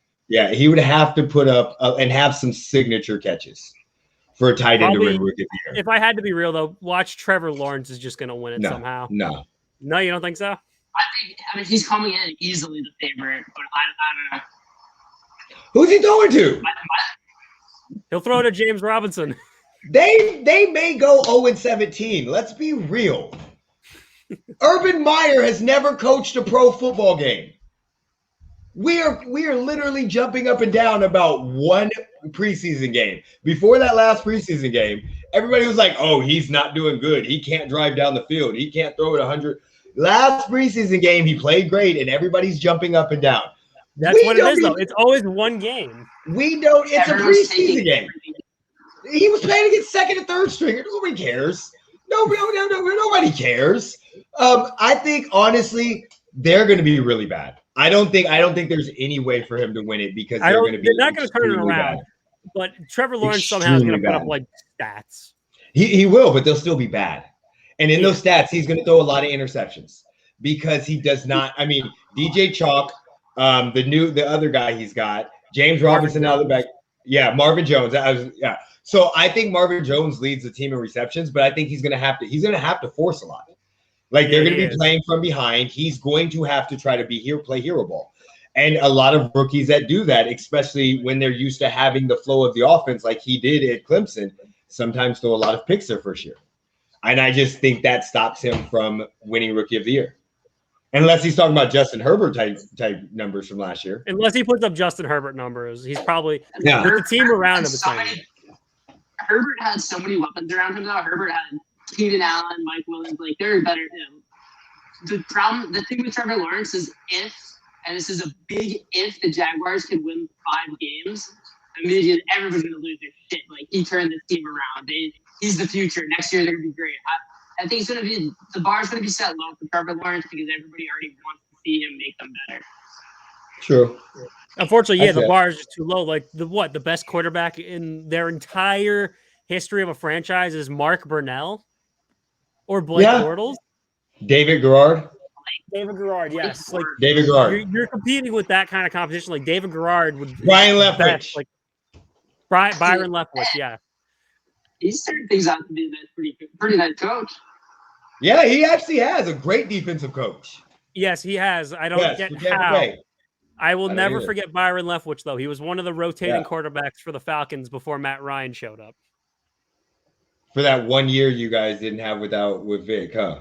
It was Chris Redman, Byron Leftwich, Joey Harrington, and this one other guy who played like maybe 2 games and didn't do anything. That is a great trivia question, just to let y'all know, because those 4 quarterbacks will never be named ever again. No, and you want to get that like. It was have a sad that time. Browns jersey? Oh yeah, with all the jersey where it's the list. You should make that with the Falcons right there. Oh, you don't want to see my closet right now. You don't want to know how many Falcons jerseys are even in there. Oh, I have a ton of Chiefs. I just only have 1 quarterback. No, I have like 3 Ryans, a couple Julios. I have an Outcast Falcons jersey in there. That's pretty cool. Yeah. Is the 1 quarterback Trent Green? No, Mahomes. I literally have not. I have not liked any of our quarterbacks. Basically, since Rich Gannon left. You didn't want a Matt Castle jersey? Nope. I hated Elvis Grbac. I hated Trent Green. I hated Matt Castle. Damian Hurd. I could not stand Alex Smith. Oh my God, I hated him with a passion. But yeah, I did. I just did not like any. They were all the same quarterbacks to me. They were all those game manager type quarterbacks that weren't going to win you a game. They weren't going to lose you a game. But being a Chiefs fan for that long, you guys are fans. You know how that feels. After a certain amount of time, you're like, just draft a quarterback. Do something, please. That's why I love the Matt Ryan pick. Yep. Speaking of which, though, just to go a little off topic, there is a 7-part series about the history of the Atlanta Falcons going on YouTube right now. It's been a great watch, by the way. They've drafted so many bad quarterbacks. It's just so good to look at. But defensive rookie of the year, what's your guys' thought? Because I think it's going to be Patrick Surtain. Micah Parsons. All right. I was going to say Micah Parsons, but buddy, we are here, Eric. Eric, we are here. You guys are feeling it right now. Rookie link. Let me try. Okay, Zaven Collins, linebacker for the Cardinals.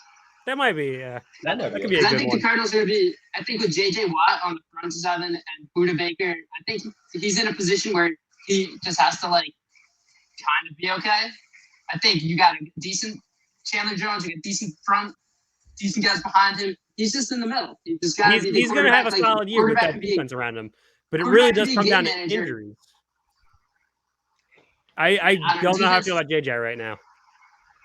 Look, I'm telling y'all, Micah Parsons is going to win. And the reason why is because the Cowboys only got to change their defense and allow 5 less points a game, and the whole entire world's going to treat him like he's a god because he plays in Dallas.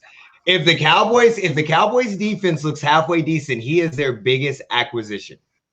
They're going to literally everybody's going we know how Cowboys Nation goes. They got some loud fans. Stephen A. Smith will be talking about him.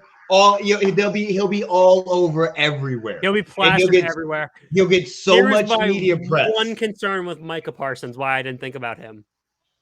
Dan Quinn is the defensive coordinator of the Cowboys, and I don't know if he's recovered after his stint in Atlanta. I think he's going to pull the same bullshit he pulled with Atlanta, play soft zones, and his defenses are going to get torched. You can't do that when you're a defensive coordinator, not the head coach. What, the soft zone? Yep, you can't do that. You're not in control. How many coaches have you seen that have failed as a head coach but have gone back to being an amazing coordinator? Multiples of them. Josh Daniels, Steve Spagnuolo, Josh Daniels, Romeo Crennel. I just have a bitter taste in my mouth from multiples of them. He got the head job because of his defense. Yes, he got it because of his defense, but he also didn't have the Legion of Boom coming with him. True. That is true. You got to remember that. You went from Richard Sherman to Desmond Trufant. Hey, he got you out of the Super Bowl. He did, and Kyle Shanahan blew it. Yep, he got you out of the Super Bowl. Micah Parsons is going to fit the Giants. He just has to touch Daniel Jones. The ball will come flying out, fumble on spot. He's going to play the Eagles, and I like the Eagles' young guys. I like Jalen Hurts. I like Devonta Smith. They're not going to be ready for another 2 years. No, they're not going to be ready. I like Washington football. I like the Washington team. They're going to be good, but Fitzpatrick twice a game. I could see Micah Parsons picking him off like he did in preseason games. Micah Parsons is the most ready to go of the defensive rookies. Yep. Hey, personally, I went Nick Bolton. Personally, I went Nick Bolton for the Chiefs. But realistically, I think it's Micah Parsons.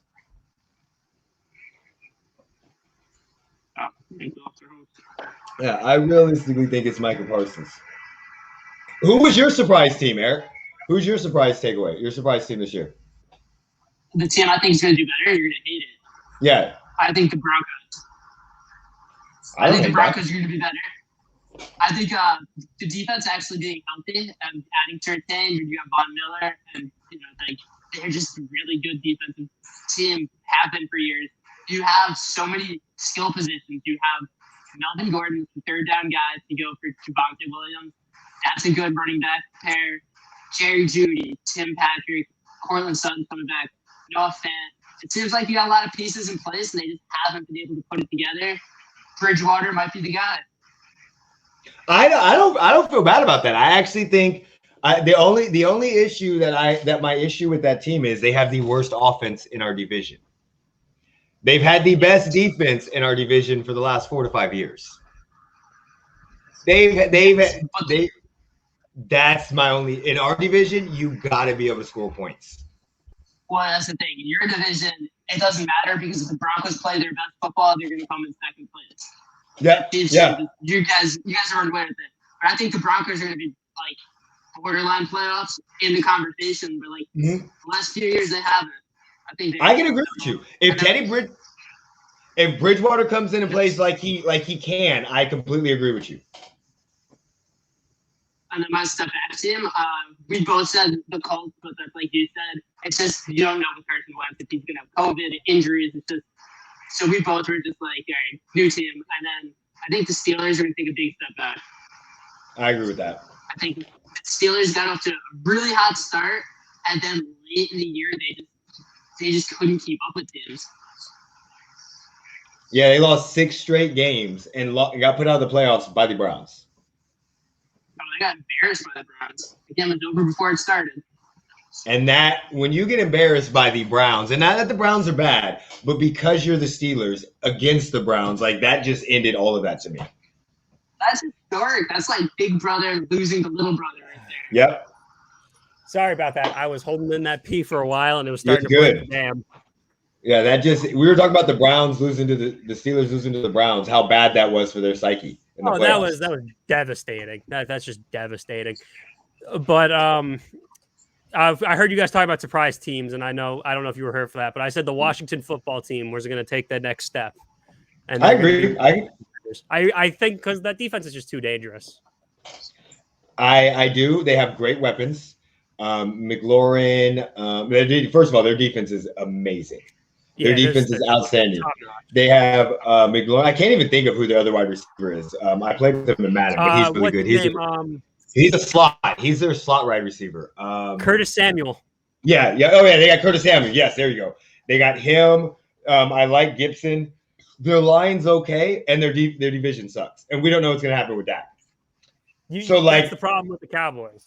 And this is going to sound really bad, and I've said this on a couple podcasts. If Dak is injured, Ryan Fitzpatrick is the best quarterback in that division. You're not wrong. Yeah. And with that defense, last year there was a time last year where Andy Dalton was the best quarterback in that division. Yes. And we forget how many quarterbacks they started before Alex Smith came in, and they were still doing good. That defense is so good. Ryan Fitzpatrick just has to be average.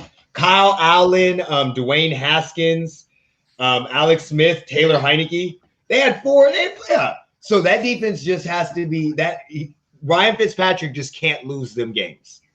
Absolutely, and I think they'll be good with him and Taylor Heineke. I think they're going to be set up pretty nice. And that division sucks. Absolutely do. So, which team had the best off-season move that you think will pay off the most? Like, who made a good move here that's going to propel their team to a good part? What are you doing? I'm going to go with the Chiefs. I can't. I'm going to go with the Chiefs. They bolster that O-line. I think that is huge. You can't redo an O-line the way we redid an O-line in one offseason. You get rid of basically your whole line. You trade for Orlando Brown, who's an all-pro 3-year player, and you get Tunney. So, I mean, just that side, your left side is locked up. We kept we have Nang. Kyle Long got injured, so we don't know what's going to happen with him. But I think, honestly, biggest offseason move was that just for it shows that you're protecting the franchise. Like there's multiple teams that we have seen, like the Colts, where they relied on Peyton Manning to do everything. And when Peyton Manning was gone, we saw how bad that team was. Aaron Rodgers' complaint with his organization not doing it. Russell Wilson's complaint with his organization not fixing their line. So I think that just that combination of showing Patrick, hey, we're going to do whatever the fuck it takes. We don't care how much money we got to spend. We're going to redo whatever we got to do to protect you. I think that was such a big move for them so they don't fuck up down the line. What do you think, Eric? I love what you did. Everything you said spot on, especially when you have such a large financial investment in Patrick Mahomes. You want him protected at all costs. The Chiefs are such a rare situation where you can pinpoint exactly what they needed. The only thing that was standing between the Chiefs and winning the Super Bowl last year was a healthy, good offensive line. I'm a Jets fan. The amount of things we need to work on to get to winning a Super Bowl, the list, we don't got time for that. But for the Chiefs, you just need a solid line, and they went out and got it. And nobody was spared. They did what they had to do to win it. They're going to be great. I would say the biggest individual signing or move, I'm sorry, Sam, but the Titans getting Julio Jones transformed them from like the Titans are probably going to win that division to I see the Titans running away with that division. And the Titans offense is so good. Great defenses are going to be great defenses, but I don't see too many teams really slowing down the Titans. Yeah. I was going to try to be different from you guys and say the Julio Jones trade I think is going to be huge for the Titans. They're going to definitely have like top 3 offense in the league out there. And it's going to be just like kind of no contest for these defenses. You have to pick your poison, and then they're going to hit you with whichever one you choose. Can I help you? I disagree. You disagree? Yeah, I don't think the Julio Jones makes that big of a deal. I already had them winning that division dominantly. Yeah, absolutely. They had Corey Davis isn't good. I'm not saying he's Julio Jones. He was a great receiver for the Titans. Let's not act like all of their passes don't come off the play action. That's the reason. Like they had 2,000-yard receivers last year, or damn near close to it. They had Jonnu Smith, their tight end, came out of nowhere so much that he got paid bank by the Patriots after one good season. Everybody on that team goes after Derrick Henry. It all goes off Derrick Henry.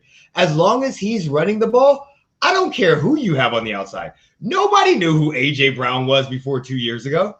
Yes, granted, he was a rookie or whatever, but nobody was high on him in the draft. Nobody was like, this is going to be the next guy. And then you got a play action off of Derrick Henry. All 3 of us could catch passes from Ryan Tannehill with the play action off of Derrick Henry. Yeah, with the whole offense. We've seen teams 9 in the box. So I think it matters. Like it doesn't. I don't think it makes them better than the Chiefs. I don't think it makes them better than the Browns because I think the Browns completely upgraded their defense. I don't think it makes them better than the Bills. So in my opinion, they're still 4 seed, which I had them at before they traded to Julio. So I like the Bud Dupree signing. I really do. And when you have a Derrick Henry, you don't really need much of a defense because you have the ball control. But we're not going to act like their defense is amazing. And we cannot sit here and say they're top. They're not keeping up with the Chiefs. They're not keeping up with the Bills. They're not keeping up with the Packers. They might not keep up with the Cardinals or the Seahawks. Like Tannehill is good off of play action, and he's been doing really, really well for the last 3 years. So I'm not even going to say he's horrible like he was in Miami. But we've seen multiple times. If you stop Derrick Henry, that's game. Baltimore did it last year in the playoffs. The Chiefs did it 2 years ago in the playoffs. Watch the games that they lose. If you can slow Derrick Henry down and make Tannehill beat you, he's not beating you. Julio Jones doesn't change that, in my opinion. He's a very good player, but it's still Tannehill throwing him the ball. I get that. So I still think Julio can make the quarterback better. I think Tannehill just needs to throw it up to him. He could easily come down with it in double coverage, and I think that's kind of the game changer for me. But there won't be double coverage. There will never be double coverage on Julio. I know there won't be. That's what's going to happen. Because of A.J. Brown. Like there was never double coverage on A.J. Brown or Corey Davis last year. No. And I think with Julio there, he's going to reach for stuff. Now you can't put 9 guys in the box. Like, even if you wanted to, you can't. You need to have at least one person back to watch the deep ball. So, I think it changes the way you scheme at the defense. I get you. We will see how it rolls, though. That's why it's always predicted. Again, I think it's good because I still think they're going to win the division. They're still going to win the division. It still puts them as the 4th team to me. They're still the third or fourth best team in that division or in the conference. They're not better than the Chiefs and they're not better than the Bills. I don't think they're better than the Browns. So that move to me doesn't significant a whole lot because they're still the 4th best team to me. That didn't catapult them anywhere. That is very fair. Speaking of rankings, though, why don't we talk about our playoff predictions now? Let's we can go seed by seed. We'll do conferences. We could start in the AFC. Who's everyone's number 1 AFC team? I think we're going with the Chiefs. Here's where we'll start being different, though. Number 2 seed in the AFC. Who you guys got? Bills. I think we have Bills. I think the Browns might take the number 2 seed this year. Okay. I think the Browns will be number 2. I think the offense is too dangerous and their defense got much more dangerous. It did. Yes. It did. Number 3 seed. But the Bills get to play the Jets twice. Yes, so they get the Jets twice. Two basically week off, you know. It's going to be interesting, but I think the Browns can do it. I'm going Browns 3. Browns 3 for you. What about? I think the Bills will be my 3. 4. Titans. Who's everyone's 5 now? That's where it gets fun. So I would. Oh, Ravens. Damn, Ravens. The Ravens are going to be my 5 seed. Yeah. Top 5, I think we got all the same. Yeah. I think we're all the same, but I'm going to think we're going to start differentiating here. Who's everyone's 6? I hope somebody differentiates here. This is gonna shock a lot of people, but I'm gonna go Raiders. All right. Raiders. I was gonna say I'm saying Broncos. You're saying Broncos. I think the Miami Dolphins could be this one. Okay, with or without Deshaun Watson? I think with Tua they could be a 6 seed. Okay. If they have Deshaun Watson, I think they're going to be 6 seed. Yeah. I'm sorry. Even with Deshaun, they're not going to beat the Bills. But I think with Tua, they could be a 6 seed. With Tua, I have 7. I think with Watson, I have 7. Maybe jump up to 5. Yeah. They might, yes. But I think with Tua, they could be a solid 6.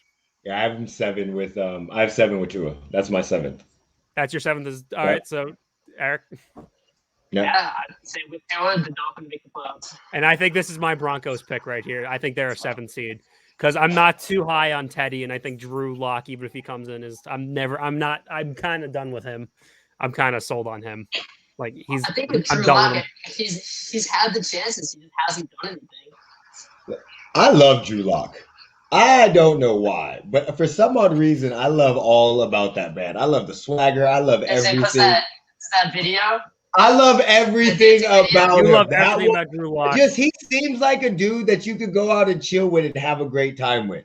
I'm rooting for him, but I do agree with you. He's had his chance multiple times. I don't think he's the guy. Yeah, I don't think he's the guy. I wish thought the Broncos were going to take Fields. So did I. But I also heard they were trying to trade for Aaron Rodgers. That's why they took Surtain. Yes, I know. But that fell through as well. So speaking of Rodgers, though, let's head over to the NFC side of things. Who's everyone's number 1 seed? Good night, Brady. Who's everyone's number 1 seed? It sucks to say, but maybe the Bucs. I hate it too, but I'm picking the Buccaneers as well.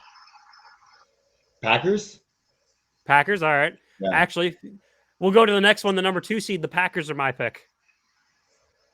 Yeah. I have the Packers also number 2. Just because they're like the clear-cut division winners. Niners. Ooh. You're already throwing a good curveball in there. Jimmy G, he wins when he plays with the Niners. When Jimmy G plays, they win. If you look at his record, yeah, and they won 7 games with Breath of Heart last year. And even if Trey Lance comes in. I was going to say, how many games do you think Jimmy G starts? How many games do you think Trey Lance starts? So if I was the Niners, I'm not starting Trey Lance. No, they're going to start Jimmy G first. I'm not putting Trey Lance in. I have no problem sitting a quarterback that needs time to develop when I have a guy that 2 years ago healthy was in the Super Bowl that we traded for, which last year, if he was healthy, they probably make the playoffs last year. So, I mean, they won 7 games with Breath of Heart or whatever his name is. So I'm not starting Lance at all this year. I'm letting him sit on the bench. And I'm figuring out what I'm doing with Jimmy G. This is Jimmy G's year. Most likely, I'm trying to get rid of him after him, so I want him to build his value. But again, with Lance, it's not that I dislike him. I think he's talented, skill-wise, and everything. But he did play for North Dakota State.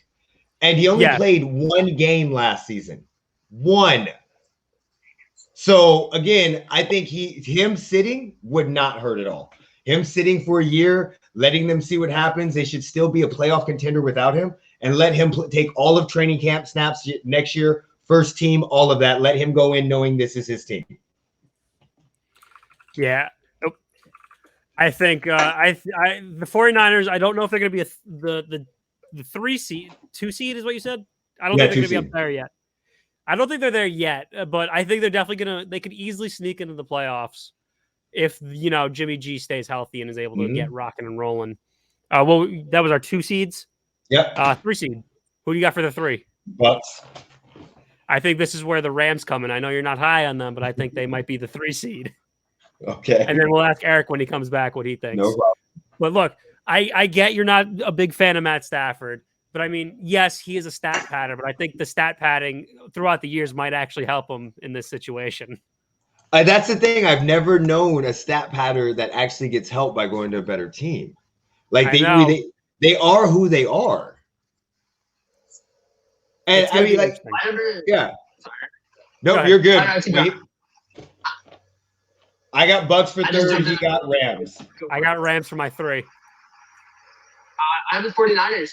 I think the 49ers are going to win the division. Because like you were saying, last year they won 7 games, and it wasn't just Garoppolo. Remember, it was Kittle got hurt, Mostert got hurt, they lost their whole team. Hurt. Everybody got hurt. And they still somehow won 7 games. So I think full strength, they're going to be nasty. Hold on, we got something we can show. We got F the 49ers. Brady. I guess we got some 49ers hating here. F the 49ers. Yeah, fair. There we go. Oh my God. All right, who's everyone's 4 seed? Whoever wins the Washington football team, whoever wins the East. It's the football team, yes. Yeah. Go Bucks. Go Bucks, yes. He's a big Florida guy. All right, so let's go to the real talk now. 5th seed for everybody. Who is everyone's 5th seed? Cardinals. Seahawks. I'm going to say the 49ers here. So we all got NFC West. So we're in the same. We're in the same division. Yeah. I don't know about that one, Brady. Dallas, you idiots. Yeah. I don't know about Dallas. And you never know. A full year of Dak, they could go It nuts. could be, but I think we don't know if he's coming back the full year, though. We don't know if he's starting week 1. Yeah, he's probably out week 1. Yeah, we have no clue when he's coming back. Dangerous on defense. And if they don't have Dak, are they still starting Ben DiNucci or Ben DiNucci? What's his name? Ben DiNucci. I think it is. Yeah. I think DiNucci. Because they lost Andy Dalton. That's my issue. Without Dak, even with all those weapons, unless Zeke returns to his normal self from 2 years ago, it's going to be a hard struggle because that defense is still, without that running game and having a quarterback that may give you a couple 3-and-outs, they're going to put the defense in a lot of bad positions. Here's the quarterback that's playing. Dude, Brady's on one tonight, Brady. Brady's feeling it right now. Brady is fired up. All right, so we did the 5th seed. Who's the 6th seed? So I got the Seahawks. The Seahawks? I got the Cardinals. So me and you just flopped there. Yeah, we're just swapping. You're swapping, but I think the Seahawks are coming here, though. I think this is the Seahawks right here. And then 7th, I got the Falcons. You get the Falcons. This is my tough one because I actually don't know who's going to squeak in. Brady, have a good night, my guy. Thanks for swinging by. Yeah, I don't know who's going to be in the 7th here. I really am not too sure. Brady, you just missed out because I think the Cowboys could be 7th. You think the Cowboys could be 7th? I think they could be. I think my 7th seed might. Wait, hold on. Time out. Stop. Rewind. Did you just say a team that went from having a division winner at 7-9, possibly one of the worst divisions we've ever had, is going to get 2 teams in the playoffs next season? I'm just making sure we all heard that right. I'm just making sure. No, I was just saying that. I was saying that for Brady, but Brady left. Oh, okay. No, I think Minnesota. I think the Vikings, because if you have Kirk Cousins, yeah, he's got his questions, but I mean, they put enough around him with Dalvin Cook, the healthy offensive line. You got Justin Jefferson. I mean, he's not going to have the year he had last year just because that was incredible. He's still going to be great. He still has Thielen. Defense isn't, great, but they can beat up on the Lions and This is where you're going to think I'm crazy now. I'm going to make the craziest thought here. I think the Chicago Bears will be the 7th seed again. Who's starting? I don't think that's crazy at all. I think Andy Dalton, with a combination of Andy Dalton and Justin Fields, they could sneak into the 7th seed. I need to know what week Justin Fields is coming in your opinion. I'd say week 3. If Justin Fields comes in week 3, I could definitely see that. But if Justin Fields doesn't come into like week 5 or 6, nah, they're gonna be losing all those games. I think they could sneak in as a 7th seed, even with Dalton. I think Dalton will have a good start, fade out, and then they make the switch. So you think Dalton's gonna wait? Dalton's gonna have a better year with a team that has less weapons and a worse offensive line than he had with the Cowboys? I think he could start strong for like a good 5-6 weeks. Oh no! And then he's gonna fall off. I don't think those words and Andy Dalton have ever been used in the same sentence. Start strong for 5 to 6 weeks. Like I said, I'm going crazy on this one. I'm going crazy. I mean, the Bears open against the Rams. If Dalton starts that, that's a loss. They play the Bengals. All right, let's take a look at the Bears. I might have to pull that up now. You know, Dalton hasn't had a winning record as a quarterback since 2015. I could believe that. I'm assuming that's the reason why he left Cincinnati, because it was just that bad. Hold on, let's see. How do I pull? I've never used this program before, so it's gonna be new for me. Hold on. Nope. How do I get the share button at the bottom? If you look, share. Thank you. Yes, I'm using my OBS. I know, and then pick your tab. And you can do like Google. It should say window or tab, and you can do Google Chrome. Yeah, hold on. How do I want to make it so I got both you boys joining me here for this. It should just do it automatically once you hit share your screen. Let's see. Hold on. No, because I messed up. I picked the wrong screen. Oh. There it is. All right. We have the Bears schedule here. Can you guys see that clearly? Yep. Perfect. So yeah, Rams week 1. All right. So maybe he's gonna lose that one. He's definitely gonna lose that one. I think with the Cincinnati game, I think he's gonna want revenge, and I think he's gonna come out and win that, and they go 1-1 there. Okay. Cleveland. Revenge, like an Andy Dalton revenge. Yeah, Cleveland. He's gonna lose. Now you're gonna think I'm crazy, but I think, well, not crazy, but he's gonna beat Detroit. And he could beat the Raiders. I think he could beat the Raiders. So you have him at 3-2 by week 5. 3-2 by week 5, and then they're going to lose these two right here, Green Bay and Tampa, and then Justin Fields is going to come in against San Francisco. So by time Justin Fields comes in, you have them at 3-4. 3-4. Okay. And then I think that's where they could kick up and they can make the playoffs as a 7th seed. Pittsburgh, Baltimore, Detroit. They got Baltimore. They got Detroit again. Arizona, which could be a winnable game for them. 2 against Minnesota if they play like they did last year. But they still could. They could keep up because their defense, remember, it's not a weak defense, the Chicago Bears. No, really you're 100% right. Question. It's not even the offense. It's not even any of that. It's literally the coaches. Like Mitchell Trubisky went to the playoffs two years out of 3 and was a missed field goal away from beating the Cowboys and going to the 2nd round. Mm-hmm. They should not be. If they start Andy Dalton, they might go 0-4. He's not beating Cincinnati. Joe Burrow is going to come out and show them why they got rid of him. And he's going to put up 500 yards against him.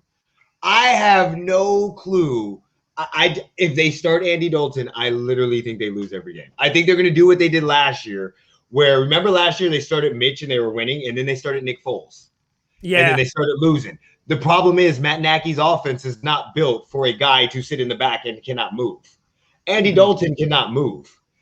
That you're going to see what you saw with Nick Foles last year with Andy Dalton. It's going to be watch them beat the Falcons team after being down by 16. Very similar. That's just my opinion. We'll see what happens, but I think the Bears could squeak in. But if they start Justin Fields, I agree with you. I completely agree with you. I think when they come up to San Francisco week 8, that's going to be his first start. I think that's what they're going to pull. I hope they start in week 1. I don't think anybody benefits from letting Andy Dalton start. No, they're not going to benefit, but it's going to happen, sadly. it's going to happen. But, I mean, okay, like you were talking about Jimmy G. You put in Jimmy G. Last time he had a full year, they were in the Super Bowl. Last time Andy Dalton was last year. He was terrible. I think the Cowboys, everybody was hurt. It wasn't just Dak. Zeke was out for a lot of the year. Michael Gallup and Cooper, everybody was out. But, like, I don't think the team's good. The Bears aren't going to get any better with Dalton playing. Justin Fields, it might take him a while to figure it out, but at least you see what it has. I don't see any point in Andy Dalton. It's going to be interesting to see what they do. It's going to be a very interesting battle. I think a lot of these rookie quarterbacks are interesting, like the Patriots, as we were talking earlier. Like if they start Cam or Mac Jones, that's going to be an interesting. Also with the Bears, their running game is beneficial to have Justin Fields start. They have David Montgomery and Damian Williams. Isn't Tariq Cohen back there too? Yeah, so they have David Montgomery, Tariq Cohen, and Damian Williams, who was the Chiefs Super Bowl hero, who sat out last year from COVID. So the last time we saw him on the field, he was winning a Super Bowl running for over 100 yards.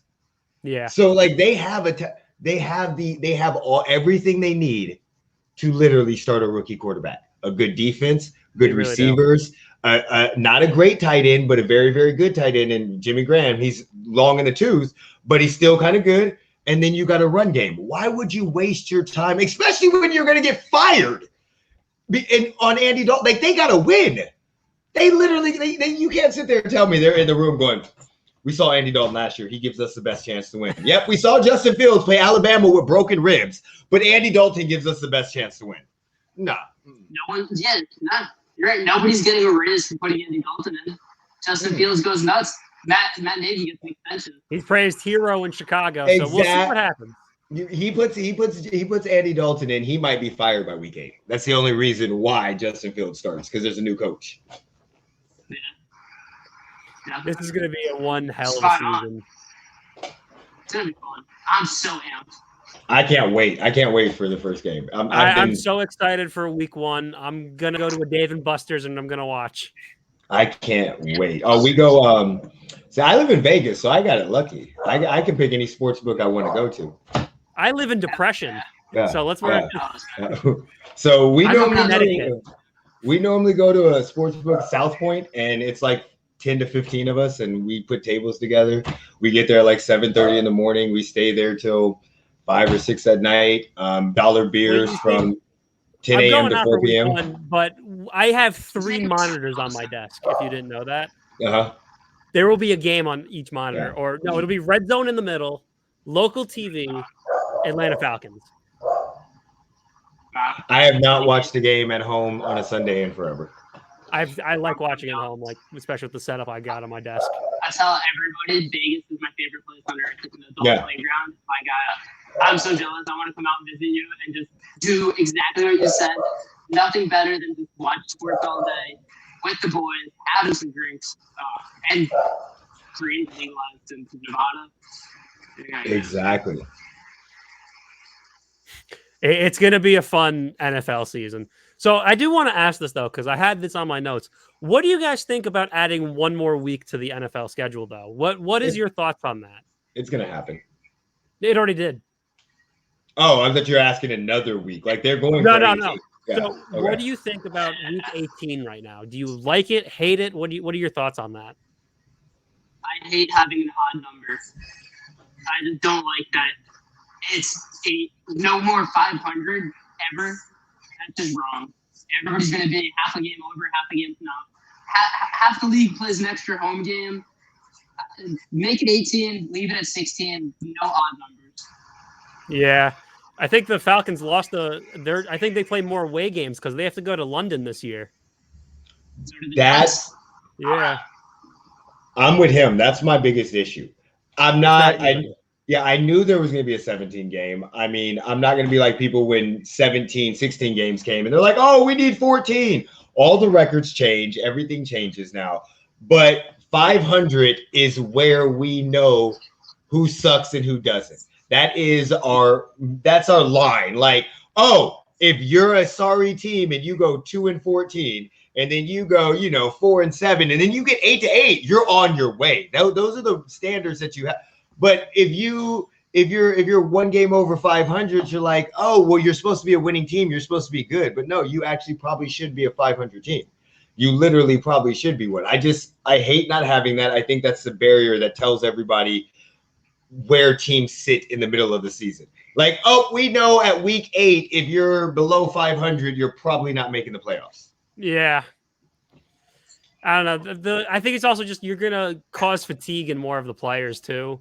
Like you're playing an extra week. Like this is a very, very demanding sport. Like this is not like one of those, like this isn't baseball where we could knock out 162 games and, keep rocking it out. Like it's not easy. It's a 4-hour game and there's like 29 minutes of gameplay. Yeah. Like I get, but that's what happens when you expand any game. So like that doesn't bother me. Like the extra week, if they span the rosters, that all we'd get injuries in a 17-week season. Maybe we get an extra week. So that doesn't bother me. It's just it's really just the even number thing that just irritates the living shit. Because now I gotta think of stuff now. It's not even right. Like you're sitting up here going 13-3, no, 14-3, no, 13. It's that kind of bothers me too. It's taking me a little bit to get used to it. It's everything we've known for so long. I mean, last year it took me until the playoffs started to get used to the extra playoff team. The extra playoff team took a little bit too. I did. I think just, like at this point, just go 18 games, go 16 games, and it's not like I get they removed the one preseason game. It's not like anybody except for J.K. Dobbins, anybody important has been playing in the preseason games. You would just get rid of the preseason, make the regular season longer if that's what you're gonna do. It's inevitable. As I say, everyone important's been benched so far. Yeah. Like Burrow came out for one throw and that was it. Yeah, the preseason's horrible. The preseason just adds hype for hype that does not need to be added. Preseason's about on par with the Pro Bowl right now. But I get what it was used for. Like when we were younger, that's how players got in shape. Players are coming into camp in shape now. It's not the same. Like all it does is create extra hype. They don't make much money. The players aren't getting paid real checks for them.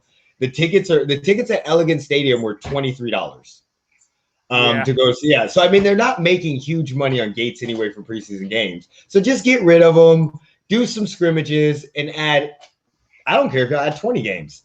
Just whatever y'all do, just make it even. Just make it even. They should do something with the summer league, like how the NBA has a summer league where it's just the rookies, because like LeBron, nobody's serious is going to play in preseason. Have a preseason summer camp where you have like the rookies and guys fighting for the team. Do what you currently have, but I just don't see the point in preseason games. Yeah. I do love having extra games, so make it as long as make it 20 games. It's fine. Keep it even. Keep football competitive. I think a summer league would be really interesting for football. Unless it's like 7-on-7 or flag, I don't see how it works.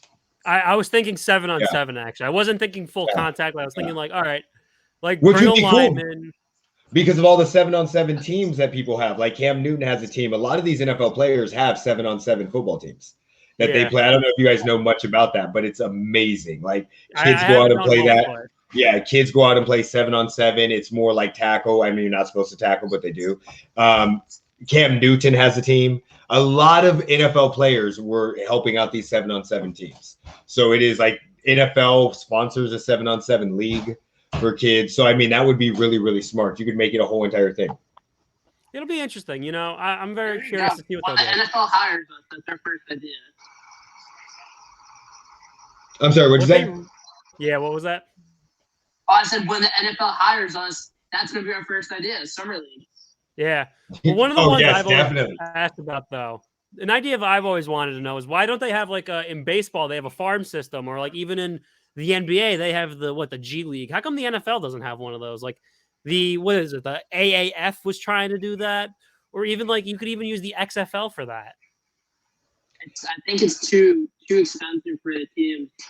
I just don't think teams would want to pay 52-man roster plus the coaching staff plus the massive. Yeah, it would not be cost effective. Well, not even just that. Let's just look at equipment. Like we can go outside and shoot basketballs to train.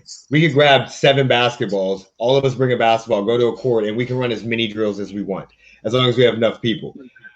as using coaching youth football when I was younger, that equipment is expensive. Like sled tackle, all that pads and stuff. That is, and they've tried it. They had NFL Europe. They've tried to like that was supposed to be try to go. It just doesn't. I don't think it works in NFL because if you're not getting paid really good money, you're not taking that abuse. Like baseball and NBA is a little different. Like G League players don't get paid anything. They do now because of Jalen Green, like 150,000, but they were making $40,000 to $50,000 a year. So MLB farm teams don't get paid. You're not going out there and getting in a car accident every day for $40,000 a year. You're just not doing it. I just don't think that's as feasible as the other sports due to the violence and the how much it costs for training and all that stuff. All the extra space. If you even look at what happened with the AAF, they folded and they didn't even have insurance. So the players that got hurt during that got screwed. Yep. Yeah, and football is way too violent of a game. Because it's like you see baseball players, they hurt their arm. Okay, maybe they can't throw 100 miles an hour anymore, but they're still regular human beings. Like you have a serious injury in football, that's life changing, not just career. I mean, they should probably talk to like Canadian Football League or something like that and try it. But I mean, I don't think the NFL cares enough, and they understand how much of a logistic nightmare it is to actually have it under their brand. And the NFL's fine letting the college teams do whatever they want and just using that to scout. There we go. And they got a free one. Yeah. Yeah, the college football teams are what's been really kind of fueling them. What a time. What a time for all these sports. Definitely is. But yeah, I would love to see them have like a spring league 7-on-7 or something like that. Something that'd be cool to see, something for the off season. Yeah. Or even start replacing the Pro Bowl with like 7-on-7 football or something. It's not real football anyway at the Pro Bowl. So the Pro Bowl is I thought the Pro Bowl should be just a skills challenge at this point. Last year they played Madden, and what was that? No one wanted to watch that. I'd rather just play Madden at home. That was the worst thing in the world where Jamal Adams ran the same play 4 times in a row to get down the field and score a touchdown. Oh, you actually watched? I didn't.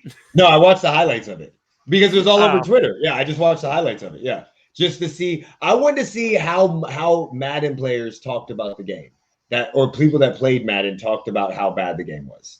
Wanted to see if they were using the same strategy. So when I saw him do the same play 4 straight times, I was like, "Yep, they're doing the same shit we're doing. Okay, we're good."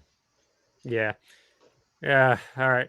Well, we're getting ready to wrap up around here, boys. I want to let you plug your channels, please. Whoever wants to go first, feel free. Follow me at Min Sports. Make sure to follow them at Min Sports. VegasBenchWarmers. We have a YouTube channel, VegasBenchWarmers, Twitter, LV VegasBenchWarmers, and we do our show every Tuesday at 6 p.m. If you guys want to talk more sports tomorrow, we have we're doing season prediction, MVP award predictions, and bold predictions starting at 6 p.m. Pacific time. If you guys want to join, let me know. I'll send you the link. Tomorrow's date night for me, actually, so I will be out, unfortunately. Congratulations with that. Enjoy that. Tuesday's always date night. When it comes to the normal stream, we'll be back on Wednesday. We'll be doing our normal video game shenanigans. I actually have no idea what we're going to be playing, so we'll figure that out when we figure it out. Besides that, everyone, enjoy the night, and we'll catch you then. Peace. Hey, if you like that, make sure to like and subscribe. Also, make sure to check out other videos that we've uploaded.